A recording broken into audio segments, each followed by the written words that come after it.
कैसे हैं आप लोग? आई होप बहुत ही अच्छे होंगे।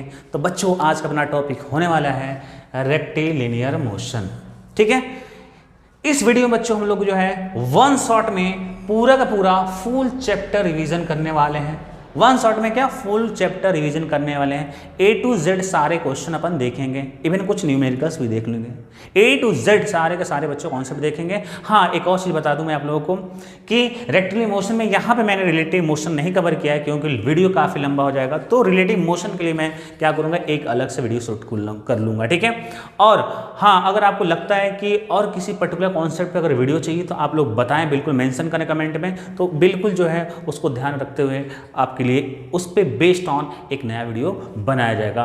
ठीक है बच्चों, तो बिल्कुल आप लोग जो है लास्ट तक वीडियो में बने रहें और अगर वीडियो पसंद आता है तो वीडियो को लाइक करें और चैनल को सब्सक्राइब करें। ठीक है बच्चों, तो बिना लेट किए हुए हम लोग रेक्टिलिनियर मोशन को बोलते हैं, हम लोग 1D बोलते हैं। ठीक है, सबसे पहले तो ये देखेंगे कि अपन टॉपिक क्या क्या कवर करने वाले। सबसे पहले हम लोग क्या देखने वाले कि हम लोग जो है टॉपिक क्या क्या कवर करने वाले। ओके, तो बच्चों जो टॉपिक हम लोग कवर करने वाले हैं, नहीं सबसे पहले तो हम लोग ये देखेंगे आखिर रेक्टिलिनियर मोशन होता क्या, व्हाट इज रेक्टिलिनियर मोशन। सबसे पहले है कि नहीं, अगर आप कोई चैप्टर पढ़ रहे हो तो सबसे पहले अपन ये जानेंगे ना कोई चैप्टर है क्या, बेसिकली कहता क्या है वो। तो सबसे पहले जानेंगे रेक्टिलिनियर मोशन है क्यों इसे रेक्टिलिनियर मोशन ही कहते हैं, ये जानेंगे। और जो मेन टॉपिक है बच्चों, टॉपिक जो अपन कवर करने वाले हैं वो है आपका कुछ बेसिक डेफिनेशन है। पहले पॉइंट को अपन देखने वाले हैं बेसिक डेफिनेशन। बेसिक डेफिनेशन के अंदर जो बच्चों आने वाले अपने कुछ टॉप पॉइंट्स हैं कि व्हाट इज द पोजीशन या पोजीशन वेक्टर भी बोलते हैं, व्हाट इज द डिस्प्लेसमेंट या डिस्प्लेसमेंट वेक्टर भी बोलते हैं, what is distance, what is the velocity. Velocity में लोग पढ़ेंगे इंस्टेंटेनियस वेलोसिटी, एवरेज वेलोसिटी, और भी कुछ पढ़ने वाले हैं कि uniform velocity, non uniform velocity. ठीक है, फिर ग्राफिकल रिप्रेजेंटेशन अपन देखेंगे, डिस्प्लेसमेंट और टाइम के बीच ग्राफ देगा तो क्या चीज़ें हमें वेलोसिटी देगी।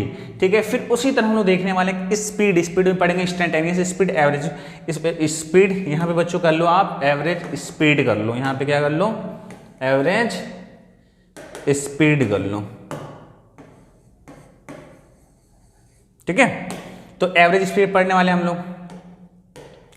फिर एक्सेलरेशन पढ़ेंगे, एक्सेलरेशन में इंस्टेंटेनियस एक्सेलरेशन, एवरेज एक्सेलरेशन। ठीक है ना, तो ये दो चीजें देख लो कॉमन है। वेलोसिटी स्पीड एक्सेलरेशन के लिए अपन दो चीजें पढ़ने वाले हैं, इंस्टेंटेनियस और एवरेज करके। ठीक है, इतनी बातें क्लियर है। तो ये पहले पॉइंट के अंदर चीजें आ गई, पहले पॉइंट के अंदर बेसिक डेफिनेशन के अंदर इतने सारे पॉइंट्स आ गए। ठीक है ना, ये बहुत ही इंपॉर्टेंट है। ये समझ लो कि पूरी काइनेमेटिक्स की ये जान या बिल्कुल मतलब बेसिक है, मतलब ये हर जगह यूज होना है। ठीक है, अब हम लोग आ जाते हैं दूसरे पॉइंट में हम लोग देखें concept of equation of motion in.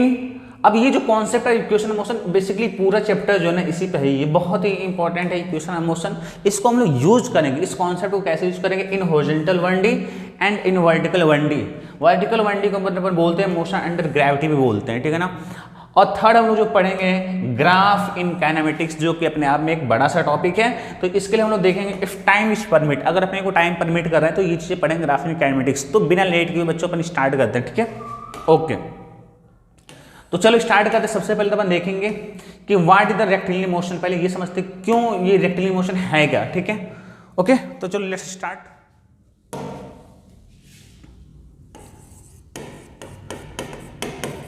Rectilinear motion या 1D। ठीक है बच्चों, इसमें क्या करो कि ये वाला पॉइंट निकालो आप, लीनियर का मतलब क्या हुआ, लाइन हो गया। तो जो मोशन एक लाइन के अलावा उसे हम लोग क्या बोलेंगे, रेक्टिलिनियर मोशन बोलेंगे। अब लाइन के अलॉन्ग आपके पास दो ऑप्शन है, लाइक अगर चीज़ें आपके ऐसे हो तभी भी लाइन के अलॉन्ग आपकी मोशन है, और अगर आपकी चीज़ें ऐसे भी हो तभी आपकी लाइन के अलॉन्ग मोशन है। मतलब ये अपन बोले एक्स एक्सिस और ये अपन बोले वाई एक्सिस।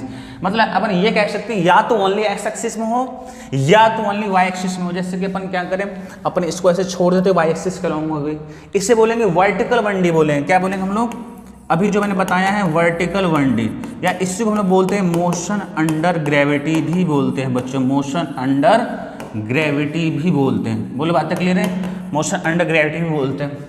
और ये जो है जैसे कि रोड पे, अब ये रोड है और इस पर क्या कर रही है, बाइक चल रही है, कार वगैरह चल रही है, या बॉल जो भी आपका वो हो रहा है, रोल हो रहा है, तो वो हो जाएगा आपका वर्टिकल 1D नहीं, वो क्या हो जाएगा आपका हॉरिजॉन्टल 1D हो जाएगा। क्या हो जाएगा आपका हॉरिजॉन्टल 1D हो जाएगा। बोलो बात क्लियर है। और सब में जो फंड यूज करने वाले इक्वेशन ऑफ मोशन थी अपन आगे यूज करेंगे। ठीक है, इतनी बातें क्लियर है। तो आई थिंक ये चीज़ें क्लियर हो गई होगी कि क्यों इसको अपन बोलते हैं रेक्टिलिनियर मोशन, क्योंकि सारा सब कुछ मोशन जो भी पढ़ने वाले, जैसे अपन बोले कि हॉरिजॉन्टल वाइंडिंग का एग्जांपल, तो बोल सकते हैं ऐसे हॉरिजॉन्टल वाइंडिंग का, ये आपका सरफेस है, इस पे एक बॉल है, मान लो कि इसकी वेलोसिटी आपकी u है और आफ्टर टाइम टी इसकी वेलोसिटी क्या होती है, v हो जाती है। तो ये इस तरह के जो क्वेश्चन आते हैं हॉरिजॉन्टल वाइंडिंग के अंदर आएगा और equation of motion he use करेंगे, ठीक है। और मान लो कि अगर मैं बात करूँ वर्टिकल वाइंडिंग की, तो वर्टिकल वाइंडिंग की अपन बात करें तो ऐसा हो जाएगा आपका वर्टिकल वाइंडिंग का कि ये आपका ग्राउंड है और यहाँ से एक बॉल का फ्री फॉल किया और h हाइट है, तो यहाँ पे जैसे आपका स्ट्राइक करेगा तो वेलोसिटी कितनी होगी, ये बातें किसकी होगी आपकी, और ये आपकी बातें होगी किसकी, वर्टिकल वाइंडिंग की बात होगी। तो आई होप आपको रेक्टिलिनियर मोशन क्लियर हो गया होगा। इसी तरह आपके अंदर क्वेश्चन आ सकता है कि अगर ये 1D हो तो ऑफकोर्स 2D भी होगा। 2D के लिए अपन बोले प्रोजेक्टाइल मोशन हो गया, सर्कुलर मोशन हो गया, ये सारी चीजें क्या होने वाली है आपकी 2D के अंदर आएगी, प्रोजेक्टाइल मोशन और सर्कुलर मोशन, क्योंकि वो एक्स में ना होगी ना आपकी वाई होगी, दोनों में होगी। फॉर एग्जाम्पल की अगर मैं बात करूँ तो मैं बात करूं तो अगर आप एक बॉल है इसको u वेलोसिटी से फेंको, अगर आप ऐसे फेंकते हो तो किसी एक पॉइंट P को लो तो आपका x में भी चला है कुछ और ये आपका y में भी चला है, तो इस पॉइंट P में कोऑर्डिनेट x और y होगा। लेकिन अगर मैं बात करूं रेक्टिलिनियर मोशन की तो या तो ओनली x होगा कोऑर्डिनेट या तो ओनली y होगा। तो आई होप आपको ये चीज़ें क्लियर हो गई होंगी कि रेक्टिलिनियर मोशन क्या होता है, ठीक है। और इसके अंदर पढ़ना है हम लोग मोशन अंडर ग्रेविटी पढ़ेंगे, जिससे अपन बोलेंगे वर्टिकल वाइंडिंग और हॉरिजॉन्टल वाइंडिंग भी पढ़ेंगे। और सबके अंदर मैं फिर से रिपीट करने वाले जो फंडे यूज होने वाले हैं, इक्वेशन ऑफ मोशन यूज करेंगे। चलिए अब स्टार्ट करते हैं हम लोग। बच्चों हम लोग नेक्स्ट पढ़ते हैं पोजीशन। जानते हैं पोजीशन क्या होता है बच्चों? पोजीशन का मतलब होता है एड्रेस। पोजीशन का मतलब क्या होता है बच्चों? एज सिंपल एज एड्रेस, है ना। पोजीशन मतलब एड्रेस, लाइक एक पॉइंट P अपन लेते हैं तो इसका क्या एड्रेस है, सब हमेशा जान लो बच्चों। एड्रेस को बताने के लिए आपको रेफरेंस की रिक्वायरमेंट होती है। सपोज अगर कोई पूछता है तुम्हारा घर जो है कितना किलोमीटर दूर है, तो आप पक्का बताओगे ना किस कहाँ से कितना दूर है, तो रेफरेंस लोगे ना आप, वही बात है। तो अगर ये पॉइंट P तो एक रेफरेंस लिया जाता है, और रेफरेंस के तौर पर बच्चों हम लोग ले लेते हैं XY कोऑर्डिनेट लेते हैं, XY कोऑर्डिनेट लेते हैं, ठीक है ना। तो रेफरेंस का हम लोग लेते हैं XY कोऑर्डिनेट पर, और ये जो अपनी ओरिजिन होती है वहीं से अपन मेजर करते हैं। तो इस पॉइंट P की जो भी डिस्टेंस होगी हम लोग बोलेंगे उसे बोलेंगे पोजीशन, ठीक है। तो ये तो अगर लेंथ देखा जाए तो मैग्नीट्यूड बन गया, और अपन अगर यहाँ पे हेड डाल दें तो ये क्या बन गया एक वेक्टर बन गया, क्योंकि इसकी मैग्नीट्यूड और डायरेक्शन बता रहा है। तो इसी को ये पोजीशन अपन बोलेंगे। ओनली अगर मैग्नीट्यूड लेते हो तो अगर डायरेक्शन भी कंसिडर कर लिए तो क्या हो जाएगा आपका, ये अगर डायरेक्शन देखा तो ये पोजीशन वेक्टर बन जाएगा। अपन मान लो वेक्टर R ले लिए। इसी तरह और भी ले सकते हो, लाइक एक पॉइंट आपने A ले लिया तो इसकी यहाँ से ओरिजिन से जो भी डिस्टेंस है ये तो आपकी पोजीशन हो गया, ठीक है ना, कि इसकी A की पोजीशन इतनी है, जो भी हो गया ना, इसकी A की पोजीशन यहाँ पे है, A की पोजीशन यहाँ पे, ठीक है ना। अभी अपन लगा दें हेड यहाँ पे, मतलब इसकी डायरेक्शन बता दें तो ये एक और वेक्टर बन जाएगा। अपन इसको बोलेंगे पोजीशन वेक्टर R1 और इसको बोलेंगे पोजीशन वेक्टर R2। तो आई थिंक पोजीशन और पोजीशन वेक्टर में कोई कन्फ्यूजन नहीं होना चाहिए, सारी चीज़ें आपको क्लियर हो गई होगी। तो पोजीशन का मतलब होता है बच्चों के एज सिंपल एज क्या बताना, आप एड्रेस बता देना। बोलो बात है क्लियर है? ओके, नेक्स्ट हम लोग बढ़ते हैं डिस्प्लेसमेंट पे, बढ़ते हैं ना। नेक्स्ट कहाँ पे हम लोग बढ़ते हैं? डिस्प्लेसमेंट पे। डिस्प्लेसमेंट को बच्चों हम लोग क्या करते हैं? एस से रिप्रेजेंट करते हैं, और मे भी हो सकता है कहीं और किसी और से भी रिप्रेजेंट कर सकते हैं। ये आपकी वेक्टर क्वांटिटी बच्चों जो आपकी डिस्प्लेसमेंट बनती है। अगर मैं दो तरीके से डिफाइन करना चाहूँगा, एक तो मैं बताऊँगा कि चेंज इन पोजिशन वेक्टर। अगर आपकी पोजिशन वेक्टर में या चेंज इन पोजिशन अगर ऐसे बोले तो, अगर आप सिंपल सी बात है कि अगर आप मैं खड़ा हूँ यहाँ पे तो कोई भी मेरा डिस्प्लेसमेंट नहीं है, लेकिन अपनी पोजीशन में यहाँ से यहाँ तक भी चेंज कर दूँ तो मेरी पोजीशन जैसे चेंज हुई मेरे को डिस्प्लेसमेंट मिल गया। तो जैसे अगर चेंज इन पोजीशन आपको मिलता है तो आपको क्या मिल जाएगा? डिस्प्लेसमेंट मिल जाएगा। इससे मान लो कि अगर मैं बोलूँ चेंज इन पोजीशन है, पोजीशन वेक्टर भी लिख सकता हूँ। अगर मान लो कि ये आपका वेक्टर है और डेल्टा आर यानी कि चेंज हो गया, ये वेक्टर आर में क्या आपका पोजीशन वेक्टर है और डेल्टा में चेंज हो गया, तो तब आपको मिलेगा डिस्प्लेसमेंट मिल जाएगा, वेक्टर एस मिल जाएगा। सपोज कर अगर मैं बताऊँ कि पहले एक पॉइंट आपका ए है यहाँ पे, और ए जो है ए से पहला पॉइंट ए है इनिशियली कहाँ पे? यहाँ पे ए पे, और मान लो कि इसका पोजीशन वेक्टर यानी कि पोजीशन बताना चाह रहे हैं R1 है, और ये पॉइंट को आपने क्या कर दिया यहाँ से मूव करा के यहाँ पॉइंट बी पे ला दिया। तो ऑफकोर्स अब जो है बी की पॉइंट यहाँ से कुछ चेंज हो गई और ये मान लो आपके R2 हो गए। तो ए से बी तक जो भी पोजीशन चेंज हुई है बच्चों हम लोग उससे क्या बोलेंगे? ये जो चीज़ है आपका मान लो वेक्टर एस लिख दिया तो यही आपका क्या है? यहाँ पे वेक्टर एस से लिखा है ना मैंने, तो वेक्टर एस लिख लेते हैं। तो ये जो बच्चों क्या आपकी वेक्टर एस है, ये आपकी वेक्टर एस ही आपकी डिस्प्लेसमेंट है। अगर यहाँ से देखना चाहो तो वेक्टर एस जो हो जाएगा बच्चों वो हो जाएगा आपका R2 माइनस R1 वेक्टर के फंडे से, या वेक्टर एस इक्वल लिख सकते हो डेल्टा। तो ये तो बच्चों के वेक्टर के हिसाब से मैंने बता दिया कि चेंज इन पोजीशन वेक्टर या चेंज इन पोजीशन, अगर पोजीशन में चेंज हो रहा है तो आपको डिस्प्लेसमेंट मिलेगा। एक और सिखाते हैं, देखो ध्यान सुनना। कि दूसरे पॉइंट के तौर पे बात करूं तो जो आपका डिस्प्लेसमेंट होता है बच्चों वो क्या होता है, शॉर्ट लेंथ ऑफ पाथ होता है। मान लो पर्सन ए और इस पाथ को फॉलो किया और यहाँ पहुंच गया बी, तो ये इसे बोलते हैं बच्चों एक्चुअल लेंथ ऑफ पाथ बोलेंगे हम लोग। क्या बोलेंगे इसको, एक्चुअल लेंथ ऑफ पाथ बोलेंगे। बोलो बातें यहाँ तक क्लियर है, ठीक है ना। इसे हम लोग बोलेंगे actual length of path. Shortage length of path, जो डिस्टेंस होता है ना किसी भी पाथ का शॉर्टेज लेंथ ऑफ पाथ होता है। क्या होता है, किसी भी shortest length of path, shortest length of path, ध्यान से सुनना, किसी भी पाथ का क्या होगा, शॉर्टेज लेंथ ऑफ पाथ होगा। ये जो बच्चों एक्चुअल पाथ है, यानी कि ये यहाँ से चला इस पॉइंट ए से और यहाँ तक पहुँच गया, इनिशियल पॉइंट आपका ए, फाइनल पॉइंट बी है, तो शॉर्टेज लेंथ ऑफ पाथ होता है क्या बच्चों कि इनिशियल और फाइनल पॉइंट को मिलाने वाली लाइन जो होगी आपकी क्या होगी, शॉर्टेज लेंथ ऑफ पाथ होगी। इसी का बच्चों बोलेंगे डिस्प्लेसमेंट, ये आपका क्या डिस्प्लेसमेंट है, ठीक है ना। अगर ये डिस्प्लेसमेंट है तो ऑफकोर्स इसकी वेक्टर क्वांटिटी होगी बच्चों, और इसकी जो वेक्टर क्वांटिटी होती है इनिशियल टू फाइनल की तरफ होती है, ये आपकी डिस्प्लेसमेंट होगी। बोलो बात यहाँ तक क्लियर है। तो आपने समझा कि बाद डिस्प्लेसमेंट और इसकी डायरेक्शन क्या होगी, आपने ये भी समझ लिया। कुछ और भी पॉइंट्स है, चलो उन्हें देख लेते हैं कि और भी क्या पॉइंट है। लाइक जैसे कि नोट में अगर मैं बात करूं तो नोट में कुछ आप पॉइंट लिख सकते हो, लाइक कि अगर डिस्प्लेसमेंट का डेफिनेशन समझ में आ गया होगा तो अगर मान लो कि ए पॉइंट यहाँ से चल लो, ए से आप बी गए, आप बी से सी गए, सी से आप क्या हो गए डी पे आए और डी से ए पे आ गए। कहने मतलब ये है कि अगर आपने ए से चलना स्टार्ट कर वहीं पहुंच गए, मतलब क्या हुआ इसका मतलब इनिशियल और फाइनल पोजीशन क्या होगी, सेम। अगर इनिशियल और फाइनल पोजीशन सेम हो गए तो बताओ यहाँ पे डिस्प्लेसमेंट कितना होगा बच्चों, यहाँ पे जो डिस्प्लेसमेंट हो जाएगा बच्चों वो आपका होने वाला है चेंज डिस्प्लेसमेंट 0 हो जाएगा।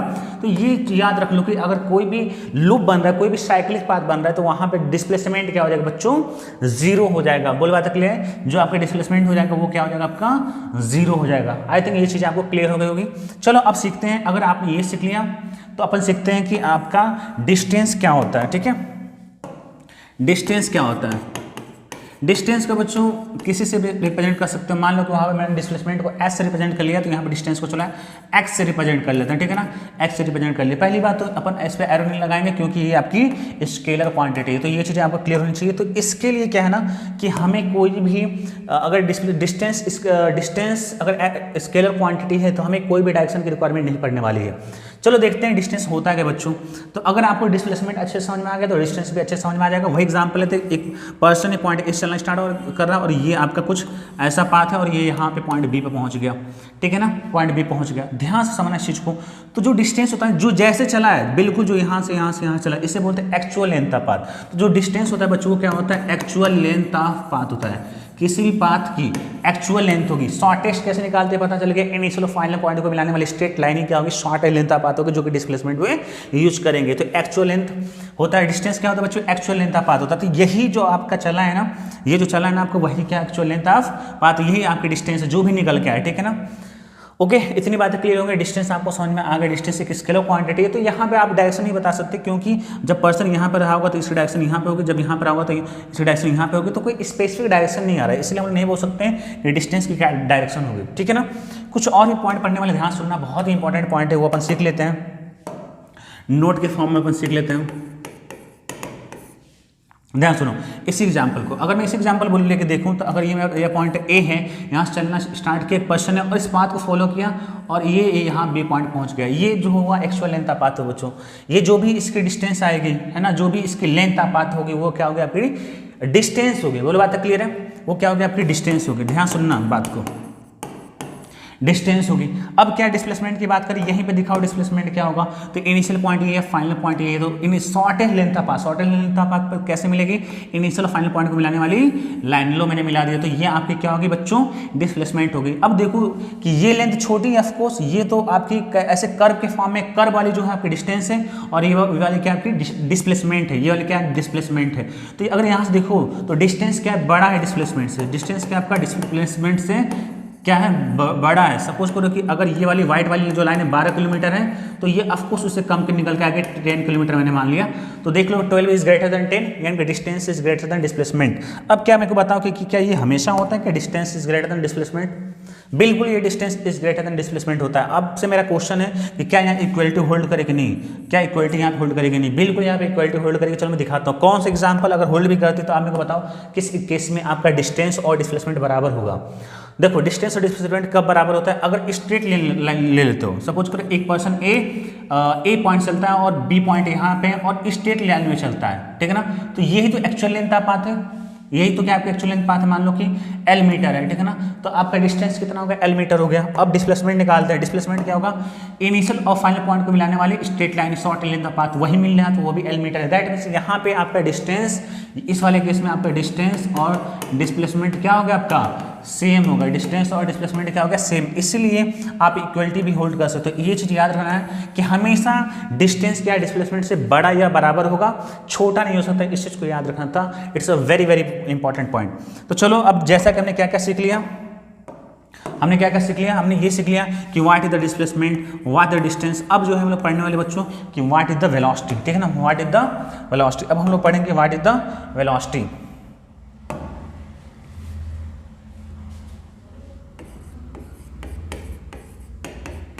व्हाट इज द वेलोसिटी, बोलो बात है क्लियर। अब हम लोग देखने वाले बच्चों कि what is the velocity. Velocity होती क्या है, ठीक है ना, बहुत ही सिंपल है। अगर आपको डिस्प्लेसमेंट समझ में आ गया है तो वेलोसिटी भी समझ में आ जाएगी, ठीक है ना। वेलोसिटी क्या कहता है बच्चों, रेट ऑफ चेंज। रेट का मतलब जहाँ भी हुआ उसका मतलब टाइम से डिवाइड हो गया, टाइम से dt में, छोटे टाइम से मैंने डिवाइड कर दिया। रेट मतलब डिवाइड कर दिया टाइम से। Rate of change of displacement. Displacement का मतलब हम लोग लिखते हैं किससे, s से, तो ये लिख दिया ds लिख दिया। इसका मतलब rate of change of displacement is known as velocity. ध्यान रखना बच्चों कि डिस्प्लेसमेंट अगर वेक्टर क्वांटिटी तो वेलोसिटी भी क्या होगी, एक वेक्टर क्वांटिटी हो गई। बोलो बात क्लियर है। जैसे मैंने बताया था कि वेलोसिटी हम लोग दो चीजें पढ़ने वाले, एक इंस्टेंटेनियस पढ़ेंगे और एक हम लोग क्या पढ़ेंगे, एवरेज पढ़ेंगे। एक इंस्टेंटेनियस पढ़ेंगे बच्चों हम लोग, वेलोसिटी पढ़ेंगे, और एक जो है हम लोग पढ़ने वाले एवरेज वेलोसिटी पढ़ेंगे, ठीक है। चलो अब देखते हैं कि क्या होता है कि, और दोनों के डायरेक्शन देखेंगे, इंस्टेंटेनियस वेलोसिटी क्या और एवरेज वेलोसिटी क्या है। बोलो बात क्लियर है यहाँ तक। एक एग्जांपल लेते हैं, इंस्टेंटेनियस वेलोसिटी वहीं पे समझ में आ जाएगी और एवरेज वेलोसिटी वहीं पे समझ में आ जाएगी। इंस्टेंटेनियस क्या होती है बच्चों, एग्जांपल लेते हैं लाइक कि एक ये वाला एग्जांपल है, एक पर्सन है, ए यहाँ से स्टार्ट करता और कुछ ऐसे इस वाले पाथ पे आपका चल रहा है, ए से बी तक पहुँच गया। बोलो बात क्लियर है, ए से क्या होगा, बी तक पहुँच गया, ठीक है। अब देखो कि अगर पर्सन चल रहा था यहाँ पे, या तो वो बाइक से चल रहा था या कार से चल रहा था, आप जो भी मान लो, तो कभी यहाँ पे रहा होगा, कभी यहाँ पे रहा होगा, कभी यहाँ पे रहा होगा, कभी यहाँ पे रहा होगा। तो अगर मैं बोलूँ कि यहाँ पे वेलोसिटी का डायरेक्शन, हाँ इस वाले पॉइंट पे बच्चों, यहाँ पे कुछ अलग वेलोसिटी होगी, यहाँ पे कुछ होगी, यहाँ पे कुछ कम होगी, है ना।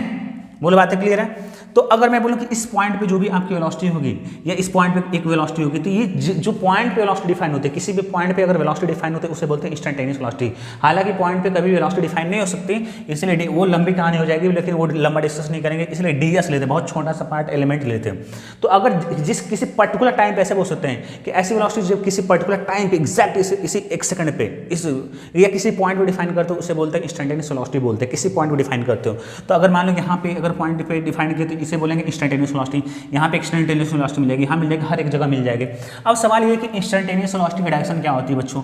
इंस्टेंटेनियस वेलोसिटी की जो डायरेक्शन होती है बच्चों, ध्यान सुनना, किसी भी कर्व पे, किसी भी करिए कर्व पाथ है, किसी भी कर्व पाथ पे जो आपके किसी भी कर्व पाथ पे इंस्टेंटेनियस वेलोसिटी जो डायरेक्शन होगी उस पॉइंट पे, मान लो यहाँ पे मैं बोलूँ कि इस पॉइंट पे मैं बताइए कि इंस्टेंटेनियस वेलोसिटी डायरेक्शन क्या होगी, तो इस पॉइंट पे जो अगर आप टेंजेंट ड्रॉ कर दो तो वही टेंजेंट की जो भी टेंजेंट की डायरेक्शन होगी वही क्या होगी, आपकी इंस्टेंटेनियस वेलोसिटी डायरेक्शन होगी। अगर मैं इस पॉइंट पे बोलूँ तो इस वाले पॉइंट पे आपकी ऐसे टेंजेंट डायरेक्शन जाएगी, यहाँ पे टेंजेंट ड्रॉ करो तो ऐसे जाएगी, तो ये आपकी वेलोसिटी डायरेक्शन होगी। मान लो ये v1 वेलोसिटी होगी, ये आपकी v2 होगी और v3 होगी। तो ये v1 v2 v3 क्या है बच्चों, आपकी इंस्टेंटेनियस वेलोसिटी होगी। तो एक चीज आपने सीख लिया कि इंस्टेंटेनियस वेलोसिटी क्या होती है, किसी भी पॉइंट पर जो वेलोसिटी डिफाइन होती है किसी पर्टिकुलर टाइम पे या किसी पॉइंट पे किसी पर्टिकुलर टाइम पे जो वेलोसिटी डिफाइन होती है वो आपकी इंस्टेंटेनियस कहलाएगी। एवरेज वेलोसिटी को समझते हैं बच्चों कि एवरेज वेलोसिटी क्या होती है, यहीं पे समझ लेते हैं। पहले फॉर्मूला लिखते हैं बच्चों की एवरेज वेलोसिटी, ये वेलोसिटी होगी और एवरेज के लिए ये साइन लगाते हैं हम लोग। तो d जो है ना, ds से बड़ा वो एक बड़ी चेंज होगी, ये बहुत ही इनफाइनाइटली स्मॉल चेंज होता है। s क्या है, डिस्प्लेसमेंट वेक्टर है, d का मतलब क्या, बहुत ही कम सी बहुत छोटी चेंज है ना। तो यहाँ पे हम लोग लेके बड़ा चेंज हो, डेल्टा हो जाए, डेल्टा s पॉइंट में डेल्टा t, बात क्लियर है। अब डेल्टा s का मतलब क्या हुआ, चेंज इन डिस्प्लेसमेंट हो गया, बड़ी सी एक फाइनाइट चेंज की बात करता है। चेंज इन डिस्प्लेसमेंट, डिस्प्लेसमेंट में कितना चेंज हुआ है ना। अब देखो डिस्प्लेसमेंट कितना चेंज हुआ, मतलब यहाँ पे एक पॉइंट बन लेते हैं और ये यानी कुल मिलाकर टोटल चेंज इन डिस्प्लेसमेंट बोल सकते हैं बच्चों, या टोटल डिस्प्लेसमेंट अपन टोटल टाइम भी कर सकते हैं। क्या कर सकते हैं हम लोग, टोटल डिस्प्लेसमेंट अपन में टोटल टाइम भी कर सकते हो। ये आप टोटल डिस्प्लेसमेंट कर लो, टोटल टाइम कर लो, कोई दिक्कत नहीं है, ठीक है ना, कर लेना, आप समझ लेना, बात है कि घूम फिर के आने वाली कोई दिक्कत नहीं। तो अगर मैं बच्चों यहाँ पे डिस्प्लेसमेंट की बात करूँ तो डिस्प्लेसमेंट में को क्या मिलने वाला है, यहाँ से देखो तुम लोग डिस्प्लेसमेंट क्या मिलेगा, ये आपकी डिस्प्लेसमेंट मिलेगी। बोलो बात क्लियर कि इनिशियल और फाइनल पॉइंट मिलाने वाली लाइन क्या होती है, डिस्प्लेसमेंट होती है। तो ये जो अब देखो कि ये जो आपकी एवरेज वेलोसिटी की जो डायरेक्शन मिलेगी वो चेंज इन डिस्प्लेसमेंट या टोटल डिस्प्लेसमेंट के अलॉन्ग मिलने वाले, तो ये जो अगर ये इसके अलॉन्ग जो वेलोसिटी आप डिफाइन करोगे, इसके अलॉन्ग जो वेलोसिटी डिफाइन होगी, ध्यान रखना इसके अलॉन्ग, अब देखो एक ही डायरेक्शन, इसके अलॉन्ग जो वेलोसिटी डिफाइन होगी वो आपकी एवरेज वेलोसिटी कहलाएगी। बोलो बात तक क्लियर है? वो आपकी क्या कहलाएगी? एवरेज वेलोसिटी कहलाएगी। आई होप ये चीज़ें आपकी बहुत क्लियर हो गई होंगी कि ये चीज़ें बिल्कुल क्लियर हो गई होंगी कि कैसे मैंने किया। इंस्टेंटेनियस वेलोसिटी क्लियर हो गई, उसकी डायरेक्शन क्लियर हो गई, एवरेज वेलोसिटी भी क्लियर हो गई। एवरेज वेलोसिटी की क्या होगी? डायरेक्शन डिस्प्लेसमेंट के अलॉन्ग होगी, पर इंस्टेंटेनियस, ध्यान सुनना, एवरेज वेलोसिटी की जो डायरेक्शन होगी इंस्टेंटेनियस, एवरेज वेलोसिटी डायरेक्शन क्या होगी? आपकी डिस्प्लेसमेंट के अलॉन्ग होगी, पर इंस्टेंटेनियस वेलोसिटी की जो डायरेक्शन है किसी पॉइंट पे टेंजेंट के अलॉन्ग होंगी। इतनी बातें क्लियर है। और भी कुछ पॉइंट्स है उसे देख लेते हैं बच्चों। एक कुछ और भी बच्चों मिलकर निकल के आता है, लाइक कि ग्राफिकल रिप्रेजेंटेशन की, अगर किस किस ग्राफ के बीच में क्या क्या दे रखा है तो हम लोग क्या क्या उसका मतलब समझेंगे। एक चीज़ सीखना कि अगर कोई चीज़ डिवाइड में है, कोई भी चीज़ डिवाइड में, डिवाइड का मतलब हो गया स्लोप, यानी कि अगर डिस्प्लेसमेंट और टाइम के बीच ग्राफ देता है तो उसका किसी भी पॉइंट पे स्लोप इंस्टेंटेनियस वेलोसिटी को डिफाइन करेगा। ध्यान सुनना, इंस्टेंटेनियस वेलोसिटी को डिफाइन करेगा। चलो मैं यहाँ पे लिख देता हूँ, मैं बोलता हूँ कि अगर ये आपकी वाई एक्सिस पे मैंने डिस्प्लेसमेंट ले लिया, ऊपर वाला वाई एक्सिस पे जाएगा, नीचे वाला टी क्या जाएगा? दो ही तो अवेलेबल है ना, एक डिस्प्लेसमेंट है, नीचे वाला क्या है? टाइम पे। तो डिस्प्लेसमेंट अगर टाइम के बीच ग्राफ देता है बच्चों, तो अगर मान लो कि ये ग्राफ दे दिया और पूछता है कि हमें बताइए कि इस वाले पॉइंट पे, हमें इस वाले पॉइंट ए पे बताइए कि कितनी आपकी इंस्टेंटेनियस वेलोसिटी होगी, तो आप क्या करोगे? उस पॉइंट पे टेंजेंट ड्रॉ करोगे। तो उसका स्लोप कैसे निकालेंगे? मान लो कि टेंजेंट यहाँ से एक्सिस से थीटा बना रहा है, तो थीटा का अगर हम लोग tan ले लें तो हमें स्लोप मिल जाएगा। मान लो m लिख दिया, तो यही जो स्लोप m है वही क्या है? वेलोसिटी उस पॉइंट ए पे। बोलो बात क्लियर? तो एक तो ये मीनिंग हो गया, ठीक है ना। अब ये भी हो सकता है कि डिस्प्लेसमेंट और टाइम के बीच ग्राफ दे दिए, अब दे दो मान लो वेलोसिटी और टाइम के बीच ग्राफ दे दे, तब कैसे देखेंगे? तो वेलोसिटी और टाइम के बीच अगर ग्राफ देता है तो बच्चों देखो कैसे देखेंगे। वेलोसिटी हो गया और ये क्या होगा? आपका टाइम हो गया। अगर वेलोसिटी टाइम के लिए तुम करोगे तो यहाँ क्रॉस मल्टीप्लाई करके देखो, तो यहाँ पे तो अगर क्रॉस मल्टीप्लाई करो तो v into D T equals to क्या मिलेगा?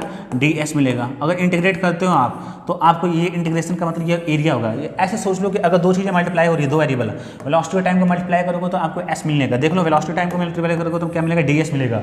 तो अगर चीज़ें मल्टीप्लाई हो रही है तो उसका मतलब एरिया समझ लेना। तो मान लो वेलोसिटी टाइम के बीच ऐसा कोई ग्राफ दे दिया, अब बोले कि हमें ये बताइए कि आपका कि मतलब क्या चीज़ डिस्प्लेसमेंट देगा। तो अगर आप इसका एरिया निकालते बच्चों, अगर आप इसका एरिया निकालते तो क्या देगा आपका? ये बताएगा एरिया, ये बताएगा बच्चों कि इसका चेंज इन डिस्प्लेसमेंट कितना है, डेल्टा एस। बोलो बातें क्लियर है? तो एरिया, चेंज इन डिस्प्लेसमेंट और स्लोप क्या देगा? इंस्टेंटेनियस वेलोसिटी को देने वाला है। इतनी बातें क्लियर हो गई। और भी वेलोसिटी के अंदर कुछ पॉइंट्स हैं वो देखने वाले बच्चों कि वो क्या है आपका। एक होता है बच्चों यूनिफॉर्म वेलोसिटी, कि अगर वेलोसिटी मान लो एक्सिस पे वाई एक्सिस पे क्या है? वेलोसिटी, एक्सिस पे टाइम है। तो अगर वेलोसिटी टाइम के मान लो ऐसे कोई ग्राफ है, तो इसका मतलब आपने क्या समझा कि ये वेलोसिटी मान लो कि यहाँ पे 10 मीटर पर सेकंड है, यानी कि ये 10 मीटर पर सेकंड हर एक टाइम पे क्या है? 10 मीटर पर सेकंड, 10 मीटर पर सेकंड, यानी कि ये जो वेलोसिटी है टाइम पे डिपेंड नहीं करती है, यानी कि टाइम का फंक्शन नहीं है। दैट मीन्स क्या है? वेलोसिटी क्या आपकी कांस्टेंट, वेलोसिटी क्या है बच्चों? कांस्टेंट है। अगर बच्चों वेलोसिटी कांस्टेंट है, ठीक है ना, इसी को हम लोग बोलते हैं अगर वेलोसिटी नहीं चेंज हो रही तो हम लोग बोलेंगे उसे uniform velocity. Very very important, ये अक्सर टर्म करके आता है यूनिफॉर्म वेलोसिटी। इसी तरह आपकी यूनिफॉर्म स्पीड भी आएगी और इसी तरह आपका यूनिफॉर्म एक्सेलरेशन आएगा। नॉन यूनिफॉर्म का मतलब क्या हुआ? ग्राफ से देख लो कि अगर ये वेलोसिटी और टाइम के बीच क्या रखा है? आपका ग्राफ रखा है, और ग्राफ मान लो सब कुछ ऐसे ऐसे कुछ आ गया। इसका मतलब क्या होगा? इस वाले टाइम पर देखो तो ये आपकी वेलोसिटी है, मान लो कि कुछ और होगी, यहाँ पे 10 मीटर पर सेकंड होगी, और यहाँ पे कोई टाइम लेते हो तो यहाँ पे मान लो 20 मीटर पर सेकंड होगी। तो जैसे इस एक्सिस इधर जाओगे तो टाइम बढ़ेगा, और ऐसे क्या हो रहा है? आपकी वेलोसिटी बढ़ रही है। तो यानी कि जो आपका वेलोसिटी हो कि किसका फंक्शन है? टाइम का फंक्शन है। दैट मीन्स क्या होगा कि वेलोसिटी टाइम पे डिपेंड करती है, यानी वेलोसिटी क्या है? कांस्टेंट नहीं है। उस केस में बच्चों हम लोग बोलते हैं उस वेलोसिटी क्या है? वेलोसिटी जब किसी चीज़ की टाइम के फंक्शन होती है उसे हम लोग बोलेंगे नॉन यूनिफॉर्म वेलोसिटी। बोलो बात क्लियर है? तो आई होप आपको ये भी चीज़ें क्लियर हो गई होंगी कि यूनिफॉर्म वेलोसिटी क्या होती है, नॉन यूनिफॉर्म वेलोसिटी क्या होती है, ये भी चीज़ें क्लियर हो गई होगी। जैसे एग्जांपल के लिए बात करें, v = t² प्लस में 40, ये नॉन यूनिफॉर्म वेलोसिटी, क्योंकि वेलोसिटी टाइम पे डिपेंड कर रही है। और यहाँ पर लाइक v = 10 मीटर पर सेकंड, ये क्या होगा? कांस्टेंट है, तो ये क्या होगा? यूनिफॉर्म वेलोसिटी होगी। क्या क्या हमने सीख लिया? इंस्टेंटेनियस सीख लिया, एवरेज वेलोसिटी सीख लिया, ग्राफ अगर दे रखा हो तो क्या मतलब होगा, और यूनिफॉर्म वेलोसिटी सीख ली, नॉन यूनिफॉर्म वेलोसिटी सीख ली। अब आते बच्चों, अगर ये चीज़ अगर आपको समझ में आ गया तो बिल्कुल सिमिलर एज आपका क्या है? स्पीड है। बिल्कुल सिमिलर एज क्या आपका? स्पीड है। क्या है? स्पीड है। चलो देखते हैं स्पीड का हम देखते हैं। स्पीड का भी हम लोग अगर मान लो कि रिप्रेजेंट करें स्पीड को, कुछ भी से मान लो रिप्रेजेंट कर लेते हैं हम लोग स्पीड को। अगर मान लो वेलोसिटी को वैसे रिप्रेजेंट कर लेते हैं, स्पीड को मान लो हम लोग v' से कर लेते हैं, ऐसे कर नहीं सकते, ऐसे मैंने डिस्प्लेसमेंट कर दिया। स्पीड में भी हम लोग को दो ही चीज़ पढ़ना बच्चों, एक तो इंस्टेंटेनियस पढ़ना में, एक तो हम लोग इंस्टेंटेनियस स्पीड पढ़ेंगे, और एक हम लोग पढ़ेंगे एवरेज स्पीड पढ़ेंगे। एक हम लोग क्या पढ़ेंगे? एवरेज स्पीड पढ़ेंगे, ठीक है ना। चलो इसमें बहुत कुछ पढ़ना है, अगर ध्यान सुनो। स्पीड कोई बात होगी, जिस तरह अगर डिस्प्लेसमेंट को मैंने एस लिखा था तो ds बाई dt अगर टाइम से डिफरेंशिएट करते हो टाइम का स्पीड तो आपको क्या मिलती है, वेलोसिटी मिलती है। सिमिलर एज अगर मैं याद करने के लिए बताऊं तो डिस्प्लेसमेंट का जब क्या करो, डिस्टेंस करो, डिस्टेंस को मैंने x से लिखा था तो अगर टाइम के साथ डिफरेंशिएट करते हो तो आपको मिलेगा v डैश का मतलब क्या हुआ, स्पीड हो गया। तो मैं यहाँ से कह सकता हूँ कि जो स्पीड होती है rate of change of distance, ये क्या होता है, rate of change of displacement होता था। तो v डैश इक्वल टू क्या होगा, dx बाई dt हो गई। बोलो बात यहाँ तक क्लियर है, v डैश इक्वल टू क्या होगा, dx बाई dt हो गई। ओके चलो, तो ये चीज़ें क्लियर, इंस्टेंटेनियस समझ लेते हैं और एवरेज स्पीड भी समझ लेते हैं। ध्यान सुनना, इंस्टेंटेनियस स्पीड और एवरेज स्पीड। ओके सिंपल है। यही वाला एग्जांपल लेते अपन कि यहाँ से कोई पर्सन है ए से चलना स्टार्ट किया या किसी कार से या बाइक से या पैदल चल रहा है और यहाँ बी तक पहुँच गया, ठीक है ना। तो अब ध्यान सुनना, इंस्टेंटेनियस स्पीड के लिए डायरेक्शन की बात नहीं होती है, ठीक है ना। तो अगर किसी भी पॉइंट पर अगर आप देखते हो, मान लो कि मैं बोलूँ कि इस वाले पॉइंट पे हमें बताइए कि इस वाले पॉइंट पे जो भी स्पीड निकल के आएगी तो ए, और यहाँ पे इस वाले पॉइंट पे स्पीड जो भी निकल के आएगी वही आपकी इंस्टेंटेनियस स्पीड होगी। यानी कि सिमिलर कहानी इंस्टेंटेनियस वेलोसिटी की तरह है कि यानी कि इंस्टेंटेनियस वेलोसिटी किसी पॉइंट पर डिफाइन होती है, ठीक है ना। एग्जैक्ट डिफाइन नहीं होती, मैं बार बार बोल रहा हूँ, लेकिन समझने के तौर पे ये समझ लो किसी पॉइंट पर जो वेलोसिटी निकल के आती है इंस्टेंटेनियस वेलोसिटी होगी, इंस्टेंटेनियस स्पीड भी क्या होगा आपका जो किसी पॉइंट पे निकल के आती है, ठीक है। अगर मैग्नीट्यूड वाइज बात करें बच्चों, तो मैग्नीट्यूड के लिए बात करूँ तो मैग्नीट्यूड ऑफ इंस्टेंटेनियस वेलोसिटी, ध्यान सुनना, यहीं पे अगर मैं लिख देता हूँ, यहीं पे मैं कुछ चीज़ समझ में आ गया। चलो ये चीज़ बाद में डिस्कस कर देंगे साइड्स में नोट बना के। इंस्टेंटेनियस आपकी स्पीड मैंने डिस्कस कर दी। अब हम लोग बात करते हैं किसके बच्चों, एवरेज स्पीड की बात करते हैं। एवरेज स्पीड के लिए फॉर्मूला पहले देखते हैं। एवरेज ये तो स्पीड हो गया और एवरेज के लिए हम लोग ये साइन लगा देंगे। यहाँ dx यहाँ पे क्या हो जाएगा, डेल्टा x हो जाएगा अपॉन में डेल्टा t, ठीक है ना। या अपन इसको बोल सकते हैं कि चेंज इन डिस्टेंस अपॉन में चेंज इन टाइम, या इसे लिख सकते हो आप टोटल डिस्टेंस अपॉन में चेंज को लिख सकते हो टोटल डिस्टेंस अपॉन में टोटल टाइम हो गया। बोलो बात है क्लियर है। तो ये आपका v डैश हो जाएगा एवरेज स्पीड हो गया। एवरेज क्या हो गया आपका, स्पीड हो गया। बोलो बात है क्लियर है, एवरेज स्पीड हो गया, टोटल डिस्टेंस अपॉन में टोटल टाइम हो गया। ओके टोटल डिस्टेंस अपन में क्या होगा, टोटल टाइम हो गया। तो ये देखो बहुत सिंपल है। तो आप क्या एवरेज स्पीड किसी पर्टिकुलर टाइम पे डिफाइन नहीं होगा, ये पूरे डिस्टेंस के लिए जो भी आपको डिफाइन हो रही है, पूरे डिस्टेंस के लिए जो भी आपकी एक एवरेज स्पीड निकल के आएगी वही आपकी जो भी मतलब वेलोसिटी निकल के आएगी। मान लो टोटल डिस्टेंस कितना है, मान लो कि 12 किलोमीटर है, ठीक है ना। और यहाँ पे टी कोस्ट मान लो 0 सेकंड पे आप स्टार्ट किए और टी कोस्ट आपका 12 सेकंड पे आपने यहाँ पे पहुँच गया। तो कोई बोले एवरेज स्पीड कितनी होगी, तो एवरेज स्पीड कितनी होगी भाई, टोटल आपकी डिस्टेंस कितनी है आपकी 12 किलोमीटर और टाइम कितना है 12, यानी कि 1 मीटर पर सेकंड आपकी क्या हो जाएगी, एवरेज स्पीड होगी। डायरेक्शन की तो बात ही नहीं करना है क्योंकि ये दोनों चीज़ें क्या आपकी स्केलर क्वांटिटी है, ठीक है ना। ओके यहाँ तक बातें हो गई। अगर बहुत सारे कुछ पॉइंट इसमें अगर मैं बात करूँ, कुछ पॉइंट ये कि एवरेज स्पीड निकालने के लिए बात करें तो एक फॉर्मूला होता है 2v1 v2 by v1 plus v2 और एक होता है v1 plus v2 by v1 plus v2 by 2। वो भी चीज़ सिखानी है। और कब instantaneous magnitude of instantaneous velocity, अगर मैग्नीट्यूड ऑफ इंस्टेंटेनियस स्पीड में क्या रिलेशन है, ये सारी चीज़ें हम लोग देखनी है तो बाद में बताएंगे। पहले हम लोग देखते हैं ग्राफिकल रिप्रेजेंटेशन का देख लेते हैं हम लोग। लाइक ग्राफिकल क्या इंटरप्रिटेशन निकल के आना है, ग्राफिकल निकल के सेम ही आने वाले बच्चों कि x क्या है, यहाँ पे 2 वेरिएबल है आपका, ध्यान सुनना, 2 आपकी वेरिएबल है, एक x है और एक क्या टाइम है। तो अगर x मतलब डिस्टेंस और टाइम के बीच ग्राफ देता है, x क्या होगा डिस्टेंस और क्या होगा टाइम के बीच, x क्या होगा आपका डिस्टेंस हो गया, ठीक है बच्चों। टाइम के बीच वाला ऐसे ग्राफ दे दिया, ठीक है। तब आपकी बोलेगे वेलोसिटी क्या होता है, स्पीड क्या होगा, तो स्लोप निकालो। स्लोप जो होगा ना, स्लोप का मान लो ये थीटा, किसी पॉइंट पे अगर पूछता है तो उस पॉइंट पे क्या निकालो, स्लोप। वही जो स्लोप होगा क्या होगा आपका इंस्टेंटेनियस स्पीड होगा, एवरेज। अब इंस्टेंटेनियस स्पीड हो गया। अगर मान लो कि अगर आपका ये दे दे वी डैश के और किसके बीच टाइम के बीच ग्राफ दे दे, तो अगर मल्टीप्लाई करोगे तो आपका x के बराबर आ जाएगा dx के बराबर। तो अगर dx का मल्टीप्लिकेशन का मतलब क्या होता है, एरिया, यानी कि स्पीड। ध्यान सुनना, y एक्सिस पे स्पीड है और एक्सिस पे क्या टाइम है, तो स्पीड और टाइम के बीच अगर ग्राफ देता है बच्चों तो जो उसका इसका जो एरिया निकल के आएगा वो क्या बताएगा, dx मतलब क्या हुआ, चेंज इन dx का चेंज इन डिस्प्लेसमेंट या चेंज इन व्हाट, डिस्टेंस। तो चेंज इन डिस्टेंस को बताएगा। मैं लिख देता हूं चेंज इन डिस्टेंस। बोलो बातें यहाँ तक क्लियर है। ये आपको बताएगा चेंज इन डिस्टेंस। यहाँ तक ग्राफिकल मीनिंग भी हो गया। एक और यूनिफॉर्म स्पीड और नॉन यूनिफॉर्म स्पीड समझ लेते हैं। सेम चीज़ uniform speed non uniform speed की तरह है कि अगर आप स्पीड लेते हो वाई एक्सिस पे और एक्सिस पे अगर आप टाइम लेते हो, यहाँ पे भी आप क्या करते हो, स्पीड लेते हो और यहाँ पे भी क्या लेते हो, आप टाइम लेते हो। तो अगर स्पीड और टाइम के बीच में कुछ ऐसा graph they they, that means क्या होगा, स्पीड क्या होगा, टाइम के साथ कांस्टेंट हो गया, स्पीड चेंज नहीं हो रहा है, तो उस केस में बच्चों हम लोग बोलेंगे यूनिफॉर्म स्पीड बोलेंगे, ध्यान सुनना, या कांस्टेंट स्पीड, यूनिफॉर्म स्पीड या कांस्टेंट स्पीड, बहुत ये टर्म आता है कांस्टेंट स्पीड निकल गया। बात एक ही है, मतलब टाइम के साथ आपकी स्पीड चेंज नहीं हो रही है। अगर ये 10 मीटर पर सेकंड है तो 10 मीटर ही पर सेकंड रहेगी, कुछ आपका इंस्टेंटेनियस वेलोसिटी की ही तरह था, सॉरी यूनिफॉर्म वेलोसिटी की तरह था। अब इसका भी क्लियर हो गया होगा कि अगर ऐसे चीज़ आता है मतलब क्या टाइम के साथ क्या स्पीड बढ़ रहा है, तो ये आपका जो होगा नॉन यूनिफॉर्म स्पीड हो जाएगा, नॉन यूनिफॉर्म स्पीड हो जाएगा। यही बातें क्लियर हो गई, ठीक है। कुछ इसमें पॉइंट्स था, नोट के फॉर्म में लिखवा देता आपको कुछ वो वाला पॉइंट्स, ठीक है।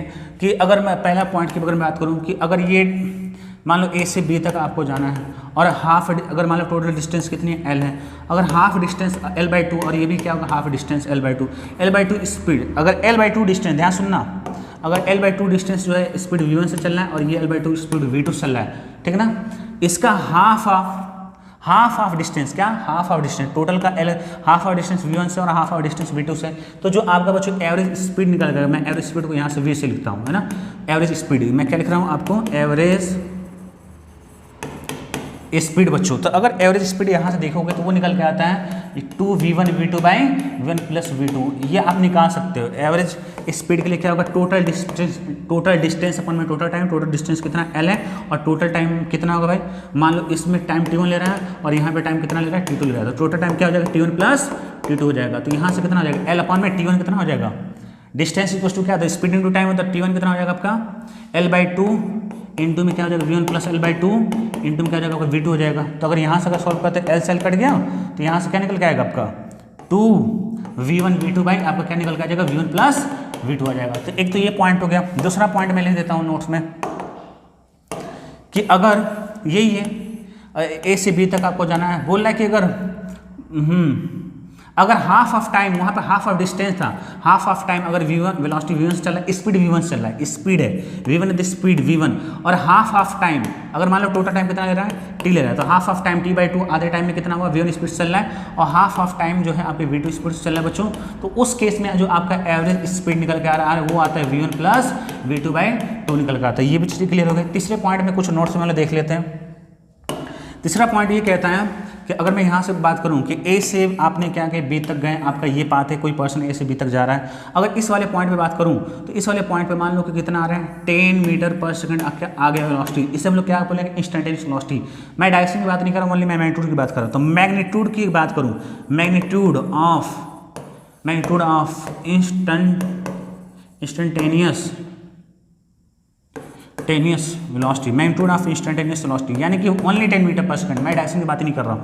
तो अगर जो भी आपकी 10 मीटर पर सेकंड क्या इंस्टेंटेनियस वेलोसिटी, स्पीड भी वही निकल के आती है बच्चों, और स्पीड तो मैग्नीट्यूड ही होती है, किसकी वेलोसिटी को होती है। तो इसलिए मैंने ये नहीं लिखा इंस्टेंटेनियस वेलोसिटी, मैंने नहीं लिखा, मैंने लिखा मैग्नीट्यूड ऑफ इंस्टेंटेनियस वेलोसिटी, मतलब ओनली 10 मीटर पर second. I am not talking about the direction, ठीक है ना।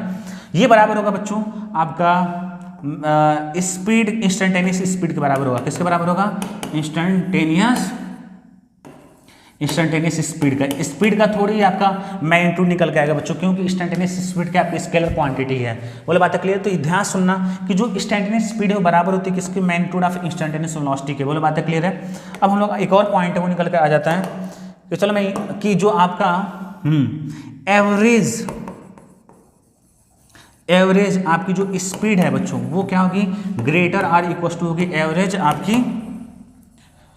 आपकी वेलोसिटी से। ये चीज़ें आप निकाल सकते हो। अगर जो मैंने आपको ऊपर सिखाया था कि एवरेज स्पीड इज ग्रेटर, बोल रहा है कि एवरेज स्पीड जो होगा ग्रेटर या इक्वल के बराबर होगा। क्यों भाई, पता है हमें कि एवरेज आपकी क्या होती है, ध्यान सुनो, एवरेज स्पीड इसलिए ज़्यादा हो रही है क्योंकि आपका जो एवरेज स्पीड किससे मिलकर बनता है, टाइम में डिवाइड करते हो, टाइम से डिवाइड करते हैं किसमें, डिस्टेंस में।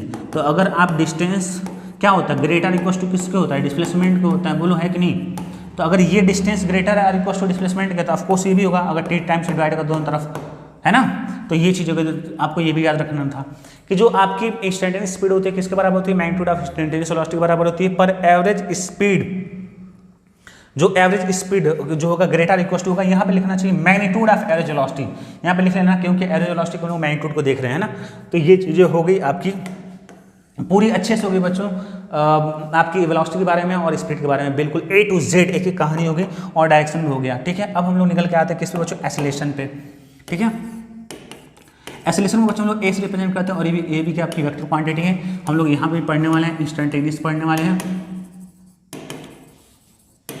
इंस्टेंटेनियस एसिलेशन, और हम लोग पढ़ने वाले हैं एवरेज एसिलेशन पढ़ने वाले हैं। बोलो बात क्लियर है, इंस्टेंटेनियस एसिलेशन पढ़ने वाले हैं और हम लोग क्या पढ़ने वाले हैं, एवरेज एसिलेशन। बहुत ही सिंपल है, जैसे ये भी बहुत सिंपल है कि अगर वेलोसिटी को टाइम के साथ डिवाइड कर दो, या इसे हम लोग बोलेंगे rate of change of velocity is known as acceleration. अगर वेलोसिटी वेक्टर अगर आपकी वेक्टर क्वांटिटी दी है तो ये भी क्या होगा, एसिलेशन भी क्या होगा, आपका वेक्टर क्वांटिटी होगी बच्चों। अगर बच्चों एसिलेशन आपकी इंक्रीज हो रही है, अगर आपकी एसिलेशन इंक्रीज हो रही है, ठीक ना, तो उसे हम लोग बोलते हैं एसिलेटिंग बोलेंगे। कोई बॉडी अगर एसिलेशन उसका इंक्रीज होता है एसिलेटिंग बोलेंगे, और अगर डिक्रीज हो रहा है तो उसे बोलेंगे रिटार्डेशन बोलेंगे, या डीएसिलेसिंग रिटार्डेशन। तो ये कुछ पॉइंट आपको सपोज करिए यही बता दिया मैंने आपको। अब आगे बढ़ते हैं, इंस्टेंटेनियस एसिलेशन की बात हो रही है और एवरेज एसिलेशन की बात हो रही है। बहुत ही सिंपल है जी, ये तो इसमें कुछ है ही नहीं, ठीक है ना। इंस्टेंटेनियस एसिलेशन यही आपकी क्या इंस्टेंटेनियस एसिलेशन है। और क्योंकि इंस्टेंटेनियस एसिलेशन के बच्चों डायरेक्शन ना वो फोर्स पे डिपेंड करती है, वेलोसिटी पे नहीं डिपेंड करती, इसलिए यहाँ पे डायरेक्शन इस बात पे डिपेंड करेगा कि फोर्स कैसे लग रहा है, ठीक है ना, इसलिए मैं डायरेक्शन की यहाँ बात नहीं कर रहा हूँ। चलो एवरेज एसिलेशन की बात कर लेते हैं इसी के साथ साथ। तो अगर इसी के साथ साथ अच्छा एवरेज एसिलेशन पढ़ने से पहले कुछ यहीं पे डिस्कस कर लेते हैं, ठीक है ना, यहीं पे कुछ पॉइंट डिस्कस कर लेते हैं यहीं पे कि अगर आपका वेलोसिटी और टाइम के बीच अगर ग्राफ देता है बच्चों, तो लाइक ऐसे, तो टेंजेंट का जो स्लोप होगा वो क्या देगा, इंस्टेंटेनियस एसिलेशन देगा। अगर एसिलेशन और टाइम के बीच, ध्यान सुनो, एसिलेशन और टाइम के बीच ग्राफ देता है तो अगर मल्टीप्लाई करोगे, देखो एसिलेशन और टाइम के बीच ग्राफ देता है, यानी कि A into D T multiply करोगे तो क्या मिलेगा, डी वी मिलेगा, और मल्टीप्लाई करते हुए क्या मिलता है, चेंज इन वेलोसिटी। तो उसका जो एरिया है वो चेंज इन, ये इसका एरिया निकालोगे, किसका एरिया बच्चों, कि एसिलेशन और टाइम के बीच अगर ग्राफ दे रखा है तो उसका अगर एरिया निकालते हो तो वो तुमको मिलने वाला क्या, चेंज इन वेलोसिटी मिलेगा, डेल्टा वी मिलेगा। तो ये भी कुछ चीज़ें क्लियर हो गई। और भी एक पॉइंट यहीं पे सीख लेते हैं हम लोग कि अगर एसिलेशन और टाइम के बीच कुछ ऐसे ग्राफ होता है तो ये क्या हो गया, एसिलेशन टाइम के साथ चेंज नहीं कर रहा है, तो इसका मतलब क्या हो गया, यूनिफॉर्म एसिलेशन का एग्जाम्पल हो गया। किसका एग्जाम्पल हो गया, ये आपका ये यूनिफॉर्म एसिलेशन का एग्जाम्पल हो गया। अगर एसिलेशन और टाइम के बीच ग्राफ जो है बच्चों ऐसे देता है तो नॉन यूनिफॉर्म एसिलेशन की बात हो गई। किसकी बात हो गई, नॉन यूनिफॉर्म एसिलेशन की बात हो गई। यूनिफॉर्म एसिलेशन का एक एग्जाम्पल है मोशन अंडर ग्रेविटी। देख लो कैसे कि अगर कोई बॉल फ्री फॉल करा रहे हो, ऐसे गिर रहा है, तो A इक्वल्स टू क्या होगा आपका जी तो टाइम के साथ चेंज नहीं होना, G इक्वल 9.81 मीटर पर सेकंड स्क्वायर फिक्स है, मतलब क्या यूनिफॉर्म एसिलेशन का केस है, ठीक है। इतनी बातें क्लियर हो गई होगी। अगर मैं एवरेज एसिलेशन की बात करूँ, एवरेज एसिलेशन क्या बोलता है जी, एवरेज एसिलेशन को हम लोग ऐसे लिखेंगे, वो बोलता है कि change in velocity delta V upon में क्या होगा, delta T. Change in velocity मतलब क्या हो, V final minus V initial upon में टोटल टाइम में डेल्टा टी हो गया। बोल बातें क्लियर है। ये वेक्टर क्वांटिटी तो यहाँ पे ऐसे कर लो, ठीक है ना। तो ये हो गया बच्चों एवरेज एसिलेशन का। अगर एग्जाम्पल चाहते हैं एवरेज एसिलेशन का तो देख लो यहाँ पे, सपोज करो कि ये आपका सर्कुलर मोशन हो रहा है, ठीक है ना। एक बॉडी है यहाँ पे वेलोसिटी v से क्या कर रही है, यूनिफॉर्मली कर, यूनिफॉर्म स्पीड से क्या कर रही है, घूम रही है। तो ये वेलोसिटी एक पॉइंट यहाँ पे आपने A ले लिया, यहाँ पे भी वेलोसिटी v है, यहाँ B पॉइंट ले लिया और ये भी वेलोसिटी क्या आपकी v है। तो अगर मान लो कि A से बोला कि A से B तक जाने में आपको ये बताना है, मान लो टाइम दे देता है, मान लो कि ये टाइम देता है कि इसका जो टाइम पीरियड है, इसका टाइम पीरियड क्या आपका, इसका टाइम पीरियड क्या आपका t है। तो बोलता है कि A से B तक जाने में एवरेज एसिलेशन क्या होगा, उसकी डायरेक्शन क्या होगी, ये निकाल लेते हैं, ठीक है ना। ध्यान सुनो, तो एवरेज एसिलेशन क्या होगा बच्चों, एवरेज जो एसिलेशन होगा वो मेरा क्या होगा, चेंज इन वेलोसिटी इनके v फाइनल माइनस, ऐसे लिख लो, v इनिशियल में क्या होगा, टोटल टाइम, यानी कि यहाँ से यहाँ तक जाने में टाइम कितना होगा। तो अगर वो कैपिटल T है तो ये वाला जो टाइम होगा T/4 होगा। एक क्वाड्रेंट की बात कर रहा है, बोले बातें क्लियर। फाइनल वेलोसिटी देख लो, फाइनल वेलोसिटी ये आपकी, इनिशियल वेलोसिटी ये आपकी। फाइनल वेलोसिटी किस में है, अगर मैं लिखना चाहूँ फाइनल वेलोसिटी तो वो जो है आपके किस में, आपका माइनस का है v कैप है ना, और ये क्या आपका प्लस का v कैप अपन में क्या होगा, T/4 होगा, है ना। बोले बातें क्लियर है। तो ये आपकी एवरेज एसिलेशन हो गई। या ऐसे भी देख सकते हो, अगर डायरेक्शन की बात करूँ मैग्नीट्यूड वाइज, ये तो आपका वेक्टर के फॉर्म में, अगर मैग्नीट्यूड के फॉर्म में अगर तो ये √2v बन जाएगा, चलो यहाँ से देखो V final minus V initial, V final minus V initial का मतलब क्या होगा बच्चों की वी फाइनल माइनस क्या होगा वी इनिशियल। पहले ये निकालो, टाइम से डिवाइड करना तो बहुत सिंपल है, डेल्टा टी कितना t/4 के बराबर है। तो मैं इसको ऐसे लिख सकता हूँ कि वी फाइनल प्लस का माइनस वी इनिशियल। और ये तो आपको ट्रायंगल मेथड में आता ही है कि ये दो वेक्टर जोड़ने की बात करते हैं, एक वेक्टर वी फाइनल है, एक वेक्टर क्या माइनस वी है। तो वी फाइनल आपका ये है, इनिशियल ये है, फाइनल ये है। तो फाइनल वेक्टर आपका कैसे है, आपका ऐसे है, और इनिशियल वेक्टर कैसे है, ये माइनस वी आई। तो ये तो इनिशियल वी आई है, पर ऐसे माइनस के लिए क्या करेंगे, डायरेक्शन उल्टा कर देंगे, और डायरेक्शन उल्टा करके जोड़ने की बात हो रही है तो इसके हेड पे हम लोग जोड़ देंगे तो आपका ये आपका ऐसे जुड़ जाएगा, ये वी है ये वी। तो अब क्या होगा, जो रिजल्टेंट वेक्टर मिलेगा, क्योंकि हमें क्या चाहिए, ये चाहिए, मतलब ये चीज़ मतलब ये चीज़, और ये चीज़ तो क्या आपका इसी को टाइम से डिवाइड करोगे तो क्या मिलेगा, एवरेज एक्सेलरेशन। तो रिजल्टेंट वेक्टर क्या हो गया कि ये आपका रिजल्टेंट वेक्टर मिले हो गया। तो इसी डायरेक्शन में क्या होगा बच्चों, एवरेज एक्सेलरेशन होगा। और यहाँ से देख के निकल तो ये वी वी, तो ये 90 डिग्री पे, तो ये √2v आने वाला है। तो अगर ऐसे में निकाल सकते हो कि एवरेज एक्सेलरेशन क्या आ जाएगा आपका √2v अपॉन में क्या होगा t/4 होगा। बोलो बातें क्लियर है। तो एवरेज एक्सेलरेशन भी क्लियर हो गया, A to Z हमने सीख लिया जो भी मैंने बातें की थी। इसके बाद का बच्चों क्या आपका इक्वेशन ऑफ मोशन का फंडा है। इसके बाद वाला कौन सा फंडा आपका इक्वेशन ऑफ मोशन का है, ठीक है। चलो वो देख लेते हम लोग। इसके बाद हालांकि मैंने ये सिखाया था आपको, दूसरा पॉइंट में था ये चीज़ कि हम लोग पढ़ेंगे कि आपका एक concept of equation of motion, concept of equation of motion, concept of equation of motion.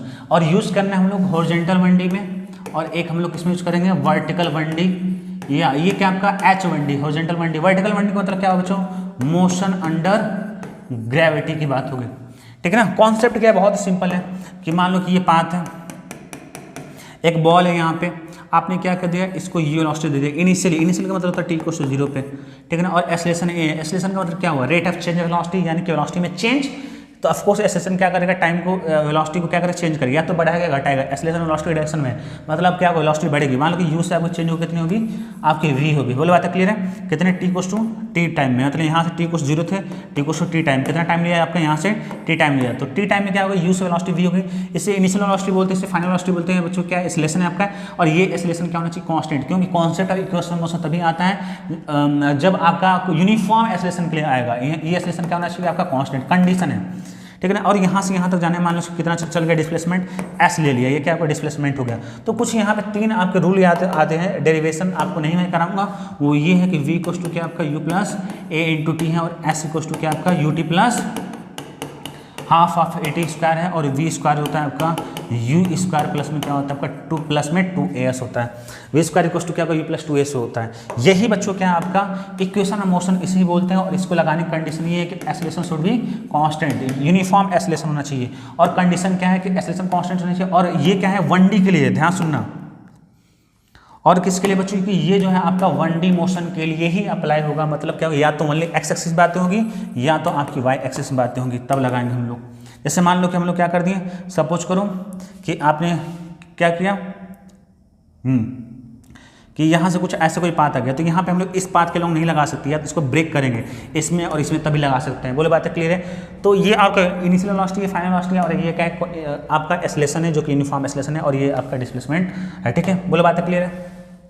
चलो इतनी बातें क्लियर है। तो बहुत ही सिंपल है। हॉरिजॉन्टल में तो बहुत ही सिंपल है। जैसे सपोज करके अगर मैं एक एग्जांपल लेता हूँ, लाइक ऐसे बहुत छोटा सा मैं लेता हूँ, आपको बेसिकली मेरे को फंडे ही सिखाने हैं। इसके बाद मैं मोशन अंडर ग्रेविटी में सिखाऊंगा कि मान लो कि आपके क्या एक बॉल है जिसकी आपकी वेलोसिटी क्या है, इनिशियली 10 मीटर/सेकंड है, और बोला है कि जो आपकी एक्सेलरेशन आपका कितना, आपका 1 मीटर/सेकंड² है, ठीक है ना। तो बोल रहा है कि t = 10 सेकंड में, 10 सेकंड में इसकी वेलोसिटी कितनी हो जाएगी। तो वेलोसिटी तो सिंपल सी बात है, बढ़ेगी। क्यों बढ़ेगी भाई, कि 10 मीटर/सेकंड है और एक्सेलरेशन इधर ही। एक्सेलरेशन का मतलब क्या हुआ कि धक्का फोर्स उधर ही लग रहा है। तो सिंपल सी बात है, वेलोसिटी बढ़ जाएगी। वेलोसिटी कितनी बढ़ के होगी वो चीज़ देखनी है। तो फॉर्मुला लगाएंगे हम लोग, देख लो क्या लग जाएगा, v = क्या लग जाएगा, u + a × t लग जाएगा। तो u कितना आपका 10 है, और a कितना आपका 1 है, t कितना आपका 10 है। तो यहाँ से कितना होगा 20 मीटर/सेकंड। देखो वेलोसिटी आप 10 मीटर/सेकंड, लेकिन 10 सेकंड के बाद कितनी होगा आपकी, 10 सेकंड आपके बाद होगी 20 मीटर/सेकंड। ये जो एग्जाम्पल है बच्चों हॉरिजॉन्टल 1D का है, ठीक है ना। ये क्या आपका हॉरिजॉन्टल रोड पे हो रहा है ना, हॉरिजॉन्टल 1D का है, ठीक है। अब हम लोग आ जाते हैं, बहुत सिंपल था हॉरिजॉन्टल 1D का। इसके लिए आप यहाँ पर तो मैं क्वेश्चन कराने वाला हूँ नहीं, हैवी मेरे को कॉन्सेप्ट डिस्कस करना है। अगर क्वेश्चन कराने बैठ गए तो फिर तो काम हो गया, बहुत लंबा वीडियो निकल जाएगा। तो क्वेश्चन नहीं कराएंगे, क्वेश्चन कराने के लिए, उसके लिए मैंने अलग वीडियो बना रखा है, तो उस आप वीडियो देख सकते हैं, हालांकि कोई इशू नहीं है। ओके, और कोई दिक्कत अगर आता तो आप कमेंट में आप जो है अपने डाउट्स वगैरह लिख सकते हैं, उसका कोई बहुत बड़ा इशू नहीं है। हाँ, और वीडियो अगर आपको अच्छा लगता है तो आप लाइक भी कर सकते हैं। ओके, लाइक करिए, सब्सक्राइब करिए, बहुत ज़रूरी है। चलिए जी, तो इसके बाद हम लोग देखने वाले हैं कॉन्सेप्ट यूज करना, वर्टिकल 1D हम लोग यूज करने वाले हैं। मतलब जो मोशन है किसका, इसका मतलब क्या हुआ, वाई एक्सिस के अलॉन्ग आपकी मोशन होनी चाहिए। वाई एक्सिस के अलॉन्ग ये हो गया आपका वाई एक्सिस के अलॉन्ग, यानी कि आपका मोशन अंडर ग्रेविटी हम लोग पढ़ने वाले, जो कि ज़्यादा फेमस इसी के नाम से, motion under gravity. Motion under gravity यानी कि ऐसा मोशन जो ग्रेविटी के अंदर, यानी कि एक्सेलरेशन आपका क्या हो, जी हो जाओ। इस केस में हम लोग देखने वाले हैं कैसे हम लोग सॉल्व करेंगे। ध्यान सुनो, मोशन अंडर ग्रेविटी के लिए कुछ स्टेप है, उन्हें ध्यान सुनना, सारा काम हो जाएगा। ध्यान सुनने वाली बात क्या है, ध्यान सुनो। जो चीज़ें मैं बताने में ध्यान सुनना, कि मैं बोल रहा हूँ कि अगर आपको इक्वेशन मोशन अभी तक क्या सीखा था, आपने ये सीखा था v इक्वल्स टू क्या होता है, u plus a into T होता है, और s इक्वल्स टू क्या होता है, ut प्लस में half a into T square होता है, और v स्क्वायर इक्वल्स टू क्या होगा आपका, u स्क्वायर प्लस में क्या होगा आपका 2as होता है। ये होता है आपका, ठीक है ना। मोशन अंडर ग्रेविटी में क्या होता है, चीज़ें थोड़ी सी बदल जाती हैं, क्योंकि ये जो आपका एक्सेलरेशन हो जाएगा वो आपका g बन जाएगा, और ये जो डिस्प्लेसमेंट होता है ये वाई एक्सिस को लॉन्ग हो जाती है, तो इसलिए वाई एक्सिस को लॉन्ग डिस्प्लेसमेंट को हम लोग बोलते हैं हाइट। तो एस को हम लोग कन्वर्ट कर लेंगे हाइट में, ठीक है। और इनिशियल वेलोसिटी वही रखेंगे, इनिशियल वेलोसिटी वही, वी का वी रहने वाला है, वी का वी रहेगा, यू का यू ही रहेगा, टाइम का टाइम ही रहेगा। तो ये चीज़ें चेंज होने वाली है, एक्सेलरेशन के लिए जी और डिस्प्लेसमेंट के लिए एच। बहुत बार लोग बोलते हैं कि ऊपर अगर कोई चीज़ बॉडी को ऊपर फेंक रहे हो तो एक्सेलरेशन नेगेटिव ले लो, और नीचे फेंक रहे हो तो एक्सेलरेशन पॉजिटिव ले लो। वो चीज़ें जो है याद करने की कोई रिक्वायरमेंट नहीं है, मैं उसके लिए फंडे बताऊंगा, साइन कन्वेंशन का फंडा, साइन कन्वेंशन का, ठीक है ना। कि ये जितनी चीज़ें हैं ना, ये जो जितनी चीज़ें, एक तो आपको रिप्लेस करना है। पहली बात कि मोशन अंडर ग्रेविटी के लिए क्या करना है कि इन फार्मूले में एक जगह जी रखना है और डिस्प्लेसमेंट की जगह एच रखना है। हालांकि अगर रखोगे तो देखो क्या मिलने वाला है, तो अगर यहाँ पे रखो तो वी को क्या मिलेगा, u plus g into t मिल जाएगा, और यहाँ का वैल्यू मिलेगा एच को क्या मिलेगा, यू टी प्लस में half half g t square मिल जाएगा, और यहाँ मिल जाएगा वी स्क्वायर का वैल्यू यू स्क्वायर प्लस में 2gh मिल जाएगा। अब ये जो फॉर्मूला है आपका हर जगह नहीं लगा सकते, क्योंकि आपका मोशन जो है या तो कोई ऊपर से नीचे गिरा दे यानी डाउनवर्ड मोशन, या ऊपर से वो नीचे से ऊपर फेंक दे यानी कि अपवर्ड मोशन है, तो उस केस में साइन चेंज हो जाता है। क्यों? क्योंकि सारे वेक्टर क्वांटिटी है। ये क्या है, सारे वेक्टर क्वांटिटी है। हमने क्या किया, ऐसे ही लिख दिया है। तो बेसिकली क्या है कि ये जो आपकी वेक्टर क्वांटिटी है ना, उनमें कोई डायरेक्शन सोचने की बात नहीं होगी अगर साइन कन्वेंशन अगर आपको आता है। यानी कि ये सारे वेक्टर जो है अगर साइन कन्वेंशन मान ले तो स्केलर की तरह बिहेव करेंगे। और साइन कन्वेंशन क्या है, वो चीज़ ध्यान सुनो। साइन कन्वेंशन ये बोलता है, जैसे एग्जांपल के लिए मैं बात करूं कि अगर मैं बात करूं कि आपने क्या किया, 20 मीटर पर सेकंड से आपने क्या कर दिया, फेंक दिया किसी बॉल को, और बोलता है कि आपको बताना after T equals to 1 second में मान लो कि यहाँ पहुँचता है, तो इसकी वेलोसिटी आपकी v कितनी होगी after T equal to 1 second, ठीक है ना। ध्यान से सुनना, पहली बात है इक्वेशन डिसाइड करो कौन सा लगने वाला है। इक्वेशन का डिसाइड करोगे तो फर्स्ट इक्वेशन मोशन लगेगा। ध्यान सुनना कैसे सॉल्व करना है, मे भी आपको आता हो पर फंडे देखो क्लियर होनी चाहिए। तो इक्वेशन से first select the equation of motion, कौन सा इक्वेशन मोशन लगेगा, तो v को क्या लगेगा, u plus a into T लगेगा। ये चीज़ें क्लियर हो गई। अब हमें क्या है यहाँ पे रिप्लेस करना होगा, a की वैल्यू आप रिप्लेस कर सकते हो g से। अब यहाँ पे साइन कन्वेंशन लगाना होगा, क्योंकि चीज़ें उल्टा भी हो सकती है, कोई ऊपर से गिरा दे आपका, ठीक है ना। साइन कन्वेंशन लगाने का तरीका ये बोलता है, ये चीज़ आपका कि जहाँ से फेंक रहे हो आप उसे पॉइंट ऑफ प्रोजेक्शन मान लो, यानी जहाँ से आप फेंक रहे हो उसे ओरिजिन की तरह मान लो। अब उसके बाद आपकी ओरिजिन के ऊपर पॉजिटिव मान तो पॉजिटिव मान लो, नीचे नेगेटिव मान तो नेगेटिव मान लो। तो तुम्हारी मर्जी से मान लिया मैंने कि यहाँ ऊपर को मैंने मान लिया पॉजिटिव मान लिया, क्या मैंने ऊपर को मान लिया। जहाँ से फेंक रहे हो वो पॉइंट ऑफ प्रोजेक्शन को उसे पॉइंट ऑफ प्रोजेक्शन मानो या ओरिजिन मान लो, जहाँ से फेंक रहे हो उसे ओरिजिन मान लो। ऊपर के डायरेक्शन को आप क्या मान लो, पॉजिटिव मान लो, या नीचे के डायरेक्शन को भी पॉजिटिव मान सकते हो। ये आपके ऊपर डिपेंड करता है, कोई बहुत बड़ा इशू नहीं। चलो दोनों को लेकर हम लोग सॉल्व करते हैं। तो अगर मैं फाइनल वेलोसिटी जिसको कैलकुलेट करना है उसमें साइन वन की वैल्यू कोई पुट करने की रिक्वायरमेंट नहीं है, हमें v चाहिए after T equals to 1 second बाद। v हो गई, u कितना होगा बच्चों, अब u जो है आपका बेसिकली क्या होगा, विद साइन रखना है, ध्यान रखना है। तो पॉजिटिव ऊपर तरफ मैंने पॉजिटिव रखा है, तो u की वैल्यू क्या हो जाएगी आपकी प्लस का 20 होगा। और एक्सेलरेशन क्या होगा उसके हिसाब से, एक्सेलरेशन तो हमेशा आपका g नीचे लग रहा है, तो ऊपर के लिए मैंने पॉजिटिव माना तो नीचे के लिए क्या हो जाएगा, a माइनस जी होगा। तो अगर वैल्यू पुट करते हो तो यहाँ से मिल जाएगा 20 माइनस का हो जाएगा 10 इंटू 1 मिल जाएगा। तो यानी कि v को कितना आ गया, 10 मीटर पर सेकंड मिल गया। एक तो ये तरीका हो गया, और इसी चीज़ को मैं अब उल्टा भी लेकर समझा देता हूँ आपको कि अगर आप जो है ऐसा करते हो कि ऊपर की तरफ नहीं मानते हो डायरेक्शन, मैंने क्या कर लिया, नीचे की तरफ डायरेक्शन मान लिया। मैंने मान लिया नीचे पॉइंट ऑफ पोजीशन से नीचे की तरफ जो भी है उसमें मैंने पॉजिटिव मान लिया, तब के केस में अगर सॉल्व करते हैं तो फिर वही बात, select equation of motion v equals to आपका u plus a into T. जिसको निकालते हैं v निकालना है तो हमें इसके साइन कन्वेंशन के बारे में सोचना नहीं है, v हो गया, हमें सोचना है u के बारे में। तो u को ध्यान से देखो, वेलोसिटी क्या है, ऊपर की तरफ है, और लेकिन ऊपर वाले के आपने नीचे को पॉजिटिव माना है, मतलब ऊपर वाला अपने आप क्या होगा, निगेटिव मिल गया, तो u का वैल्यू होगा -t, और एक वैल्यू आपके नीचे है 10, तो एक वैल्यू क्या g आपका नीचे होता है ना 10 मीटर पर सेकेंड, तो ये नीचे के हमने पॉजिटिव मान रखा है, तो एक वैल्यू क्या हो जाएगा, प्लस का 10 हो जाएगा। अब वैल्यू पुट करो तो v इक्वल्स टू u कितना आपका -20 प्लस a कितना आपका प्लस का 10 इंटू टी कितना 1 सेकंड, तो यहाँ से v को कितना आ गया आपका -10 मीटर पर सेकंड। तो अगर आपका जो डायरेक्शन निकल के आएगा v इक्वल्स टू -10 मीटर पर सेकंड, ये बताता है कि जो भी आपने डायरेक्शन माना है और ये जहाँ पे वेलोसिटी v निकल के आ रही है उसकी उल्टी है, यानी कि आपने पॉजिटिव में निगेटिव है, यानी कि नीचे आपने पॉजिटिव मारा है और यहाँ पे वेलोसिटी निगेटिव आ रहा है, इसका मतलब ये जो वेलोसिटी है यहाँ पे जो आपको मिलेगी वो ऊपर मिलेगी, यहाँ पे ऊपर की तरफ मिलेगी, तो v का वैल्यू 10 मीटर पर सेकंड हो जाएगा। यानी कि अगर उल्टा सीधा साइन कन्वेंशन मिलता है अगर आप मानते हो तो अपने आप आपका आंसर निकल के आ जाता है। तो ये बच्चों यूज करने का तरीका होगा। मैंने क्या समझाया आपको, वही इक्वेशन ऑफ मोशन यूज करना है, मोशन अंडर ग्रेविटी में जो पढ़े हो, कुछ चीज़ें रिप्लेस करने, एक्सेलरेशन को जी से लिखना है क्योंकि मोशन अंडर ग्रेविटी है, और डिस्प्लेसमेंट को हाइट से लिखना है, ठीक है, इतनी बातें क्लियर है। और थोड़ा सा साइन कन्वेंशन का चीज़ों को ध्यान रखना है, और साइन कन्वेंशन के लिए ये है कि जहाँ से फेंका आपने उससे ओरिजिन मान लो, उसके ऊपर पॉजिटिव मान लो या नेगेटिव मान लो, आपकी मर्जी जैसे माना, आंसर दोनों तरफ में सेम ही निकल के आना है। कुछ और भी पॉइंट है बच्चों मोशन अंडर ग्रेविटी के अंदर, वो चीज़ सीख लेते हैं क्योंकि वो क्वेश्चन को सॉल्व करने के लिए बहुत ही इंपॉर्टेंट होते हैं। कुछ केस की बात करें, इंपॉर्टेंट केस फर्स्ट की बच्चों बात करें तो अपन एक फ्री फॉल देखेंगे। फ्री फॉल के अंदर कुछ पॉइंट्स लिखने होते हैं, या इसको हम बोल सकते हैं डाउनवर्ड मोशन, डाउनवर्ड मोशन। बोलो बातें clear, downward motion, free fall या आपका डाउनवर्ड मोशन, ओके, बातें क्लियर है। जैसे मैंने बोलूं कि ये आपका बॉल है, ये आपका बॉल है, और आपने क्या किया कि इसको ऐसे ऐसे छोड़ दिया, मतलब इसकी इनिशियल वेलोसिटी क्या है, 0।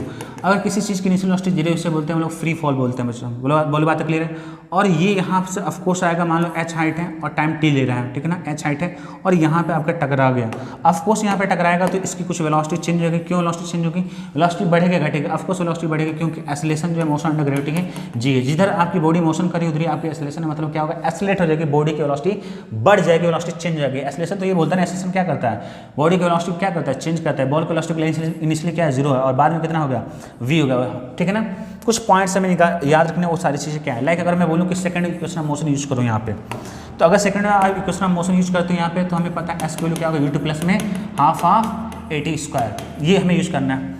तो मैंने मान लिया कि जहाँ से फेंका ये आपका क्या होगा, ओरिजिन की तरफ बिहेव कर लिया, और नीचे को मैंने पॉजिटिव मान लिया क्योंकि बहुत सारी क्वांटिटी में नीचे दिख रही है, वेलोसिटी में नीचे दिख रहा है, एक्सेलरेशन में नीचे मेरे को दिख रहा है, और डिस्प्लेसमेंट, ये जो हाइट डिस्प्लेसमेंट है बच्चों, कैसे पता करेंगे, हाइट रिडक्शन क्या होगा डिस्प्लेसमेंट की, यहाँ पे इनिशियल ये है और फाइनल ये, इनिशियल से फाइनल की तरफ क्या होता है, डिस्प्लेसमेंट होता है, यानी कि हाइट भी नीचे है, तो एस पे हम लोग एच रख लेंगे, और यू तो मेरा 0 है, ये तो पूरा 0 हो गया, प्लस में क्या होगा, हाफ ऑफ ए भी मेरा प्लस में जाएगा, हाफ ऑफ GT²।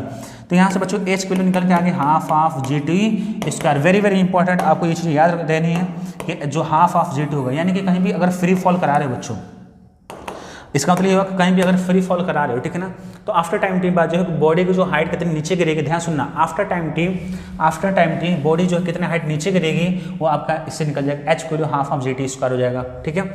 और यहीं से निकल के ये भी निकल के आ जाएगा, टी को कितना होगा, √2h/g, या अपन ये बोल सकते हैं कि h हाइट गिरने में कितना टाइम लेगा, टी को √2h/g, यहीं से निकल के आ गया। तो दोनों वेरी वेरी इंपॉर्टेंट। अगर थर्ड इक्वेशन ऑफ मोशन लगाते हो तो सेकंड इक्वेशन मोशन लगाते हमें 2 रिजल्ट आ गए, ये और ये, पहला ये रिजल्ट है, दूसरा ये रिजल्ट है। थर्ड इक्वेशन ऑफ मोशन लगा दे तो यहाँ पे v² क्या होगा, u² प्लस में 2as। फाइनल वेलोसिटी क्या है, v² है, इनिशियल क्या आपका 0 के स्क्वायर प्लस में क्या होगा 2g, और s क्या हो जाएगा, h हो जाएगा। तो v यहाँ से v² क्या हो जाएगा 2gh हो जाएगा, तो v की वैल्यू कितने आ जाएगा आपकी √2gh, ये भी निकालना है। इसका मतलब ये तीसरा पॉइंट हो गया आपका। 3 चीज़ें याद होनी चाहिए, 1 2 3, एक ये। इसका मतलब क्या हो जाएगा कि h हाइट गिरने में कितनी वेलोसिटी आपकी हो जाएगी, है ना, और ये भी निकल के आता है। इसका मतलब कि h हाइट गिरने में कितना आपके टाइम लेगा, h हाइट गिरने में कितनी वेलोसिटी, और यहाँ से यहाँ तक आने में कितना टाइम लेगा, और ये इसका भी मतलब आपको समझ में आ गया, ठीक है ना। तो एक तो ये पॉइंट आपको याद रखना है। किसके अंदर हमने सीख लिया हम लोगों ने, फ्री फॉल डाउनवर्ड मोशन के अंदर। केस फर्स्ट है, मोशन अंडर ग्रेविटी पढ़ रहे हैं, केस सेकंड पढ़ लेते बच्चों हम लोग। केस सेकंड हम लेते हैं अपवर्ड मोशन, क्या हम लिखेंगे, अपवर्ड मोशन, ओके। अगर मैं अपवर्ड मोशन की बच्चों बात करूं तो वही मैं लेता हूं कि यहाँ पर आपका ये ग्राउंड है, यहाँ से आपने क्या किया, वेलोसिटी से फेंका किसी बॉल को, ठीक है ना। ये वेलोसिटी क्या फेंका, अब एक्सेलरेशन क्या होगा, सिंपल सी बात है, नीचे की तरफ लगेगा।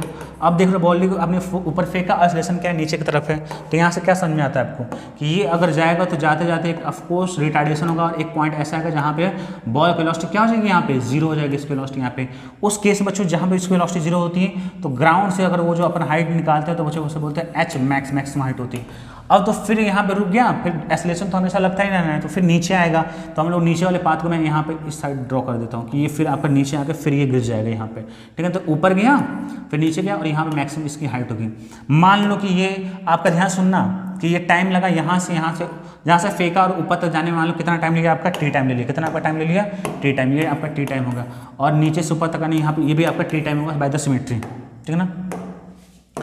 तो ये भी टी टाइम और ये भी टी टाइम। ये T time, small T time क्या बच्चों, ये जो स्मॉल टाइम टी है, अगर इस साइड में देखने की बात करूं तो वो टाइम है कि अगर आपने फेंका, मतलब T the time taken by the body to reach the maximum height. यहाँ से फेंका तो यहाँ से यहाँ तक जाने में जो जितना टाइम लगेगा उसे हम लोग बोलेंगे स्मॉल टी। अगर आप फर्स्ट इक्वेशन मोशन लगाते हैं बच्चों तो वी की वैल्यू आपको मिलने वाली है, वी इक्वल्स टू हो जाएगा you plus A into T. और ये हम लोग लगा रहे हैं जहाँ से मैंने फेंका और जहाँ पे मैक्सिमम हाइट, इसके बीच में लगा रहा हूँ मैं। तो फाइनल वेलोसिटी आपकी जीरो हो गई और इनिशियल वेलोसिटी आपकी यू है और ए क्या हो जाएगा माइनस जी इंटू टी हो जाएगा। क्यों कि आप जो है आप मान लो कि ये ओरिजिन है और ऊपर की तरफ को मैंने पॉजिटिव ले लिया तो एक्सेलरेशन तो निगेटिव हो जाएगा ना। तो यहाँ से यू इक्वल टू क्या होगा, जी इंटू टी हो जाएगा। तो टी को लो कितना हो गया, यू बाई जी हो गया। ध्यान सुनना कि ये जो आपका t equal to u by g है बच्चों, ये इसे हम लोग बोलते हैं कि time taken by body to achieve the maximum height. Maximum height तक पहुंचने के लिए जितना टाइम लेगा वो हो जाएगा यू बाई जी हो जाएगा। और भी एक पॉइंट याद रख लो कि ये टी मतलब यहाँ से फेंका गया गया गया फिर यहाँ पे आ गया, उसे बोलते हैं टाइम ऑफ फ्लाइट। जितनी देर तक हम रहा तो दिस टी और दिस टी कितना हो जाएगा, टू टी हो जाएगा। तो जो टाइम ऑफ फ्लाइट हो जाएगा बच्चों कैपिटल टी से लिखूँ तो टू इंटू स्मॉल टी होगा, यानी कि जो वैल्यू आपकी निकल के आएगी स्मॉल टी में इसे 2 से मल्टीप्लाई कर दो, टी को क्या होगा टू यू बाई जी हो जाएगा। तो ये बच्चों टाइम ऑफ फ्लाइट हो गया टू यू बाई जी, मतलब जहाँ जब फेंका फिर वहीं पर गिर जाए तो जितना टाइम वो कितना टाइम लेगा तो लगेगा टू यू बाई जी लेगा। टी को कितना हो जाएगा टू यू बाई जी। एक पॉइंट ये याद रख लो, एक पॉइंट ये याद रख लो, दूसरा पॉइंट ये याद रख लो, टी को u by g, capital T को टू यू बाई जी। और भी एक चीज़ आपको याद रखनी होगी, थर्ड इक्वेशन मोशन लगाओ तो एक और पॉइंट निकल के आएगा एच मैक्स इक्वल टू, वो भी याद रखना है यू स्क्वायर बाई टू जी। अगर ये सारी चीज़ें मैंने बताया दोनों का अलग करके डाउनवर्ड मोशन अपवर्ड मोशन में अगर चीज़ें याद है तो सारा काम हो जाएगा। तो थर्ड इक्वेशन मोशन लगाओगे यू स्क्वायर इक्वल टू क्या होगा, यू स्क्वायर प्लस में two a s. Final velocity क्या है, जीरो है। इसमें बस देख रहा हूँ मैक्सिमम हाइट तक। और इनिशियल वेलोसिटी किस तरह से फेंका, यू स्क्वायर से प्लस में टू और एक कितना होगा माइनस जी और डिस्प्लेसमेंट कितना होगा एच मैक्स हो गया। तो यहाँ से कितना आ गया, यू स्क्वायर इक्वल टू क्या होगा टू जी एच मैक्स हो गया, ठीक है। यू स्क्वायर इक्वल टू कितना आ गया टू जी एच मैक्स हो गया। तो यहाँ से एच मैक्स कितना आ गया बच्चों, यहाँ से एच मैक्स हो गया यू स्क्वायर बाई टू जी। तो ये आपका हो गया अपवर्ड मोशन। ये चीज़ याद रखना है क्या आपका कि t equal to small t equal to u by g, capital t equal to two u by g और मैक्सिमम हाइट हो जाएगा आपका u square by two g होगा। तो ये पॉइंट्स आपको याद रखने हैं बच्चों, बहुत हेल्प करेगा आपका। तो मैं कॉन्सेप्ट सारी चीज़ें आपको याद करवा दिया। एक और मैं आपको कुछ पॉइंट में बताना चाहूँगा which are very very important. मैं आपको सिखा देता हूँ क्या है आपका नोट के अंदर, और मैं सिखा देता हूँ आपको मैं किस पॉइंट की बात कर रहा हूँ।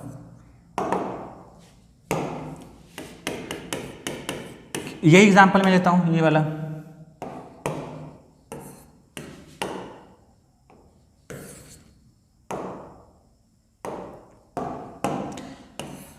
कि ये मैंने फेंका यहाँ से बॉल यू वेलोसिटी से, एक्सेलरेशन आपका क्या है नीचे की तरफ है, इसकी वेलोसिटी क्या हो जाएगा, ऐसे ज़्यादा ज़्यादा एक पॉइंट आएगा जहाँ वेलोसिटी इसकी क्या हो जाएगी जीरो हो जाएगी फाइनल। फिर यहाँ से क्या गिरेगा ऐसे यूँ, ठीक है ना। तो ये एक अपवर्ड मोशन हो गया, एक ये क्या अपवर्ड मोशन हो गया। फिर इसके बाद क्या हो रहा है डाउनवर्ड मोशन हो रहा है, ठीक है ना।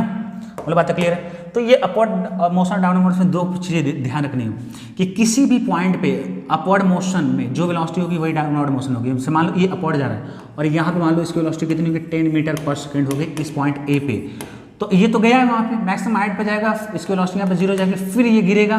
तो जैसे जैसे इस पॉइंट पे आएगा, इसे देखो मैंने ये लाइन ड्रॉ कर दिया, तो अब तो इसकी वेलोसिटी नीचे है, सेम ही वेलोसिटी होने वाली, यानी कि किसी भी पॉइंट पे वेलोसिटी सेम होगी in upward direction and downward direction. एक तो पॉइंट ये हो गया नोट्स में। दूसरा पॉइंट ये याद रखना है कि जो टाइम लगने वाला है बच्चों अपवर्ड मोशन में, मान लो कि मैं बोलूँ कि यहाँ से यहाँ तक जाने का टाइम, यहाँ से यहाँ तक जाने का टाइम अगर t1 लग रहा है, अपवर्ड मोशन है ना क्योंकि ये वाला दिख रहा है, तो डाउनवर्ड मोशन में भी इसी पॉइंट से यहाँ तक जाने में भी जैसे ये वाला टाइम और मान लो t2 है तो दोनों सेम होगा, t1 इक्वल टू क्या होगा t2 होगा। तो अपवर्ड मोशन में जो लगा हुआ टाइम अगर दो पॉइंट के बीच मूव करने में जितना टाइम लगता है अपवर्ड मोशन में सेम टाइम लगने वाला डाउनवर्ड मोशन में, इसलिए कि यहाँ से मैंने ग्राउंड से और यहाँ तक जाने में अगर मैंने स्मॉल टाइम टी लिया था पिछले वाले क्वेश्चन में, तो यहाँ से यहाँ तक लेने में भी मैंने स्मॉल टाइम टी लिया था। तो ये चीज़ें आपको याद रखनी थी। चलो वेरी वेरी इंपॉर्टेंट बच्चों, अगर न्यूमेरिकल भी करना चाहो तो आसानी से कर सकते, कोई बहुत बड़ा इशू नहीं है, ठीक है।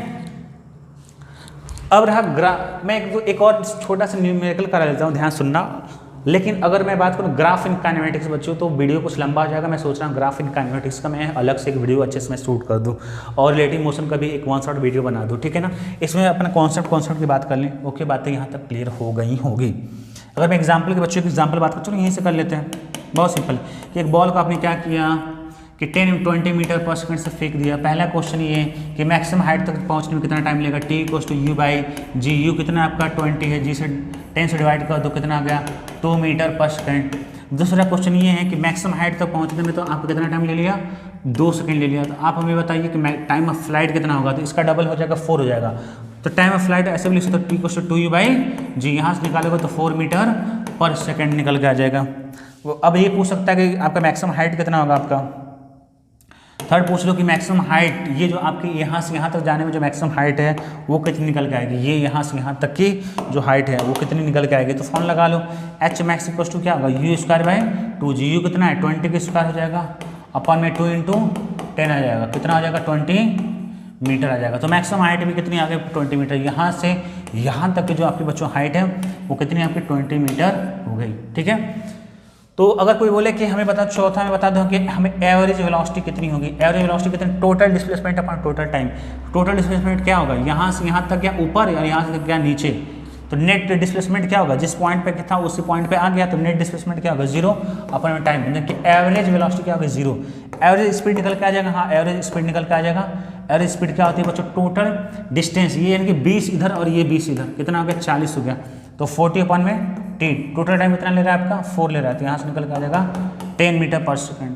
तो एवरेज वेलोसिटी निकल के आ गया, एवरेज स्पीड निकल के आ गया। बहुत इस तरह का हम लोग सवाल कर सकते हैं। अगर एक और न्यूमेरिकल आप देखना चाहो तो ये आप ले सकते हो, लाइक ऐसे ले सकते हो कि एक बॉल है, यहाँ से अपन ने छोड़ा, यहाँ से फ्री फॉल करके बिल्डिंग की हाइट मान लो आपकी कितनी है 100 मीटर है, ठीक है ना। बिल्डिंग की हाइट कितनी है आपकी 100 मीटर है।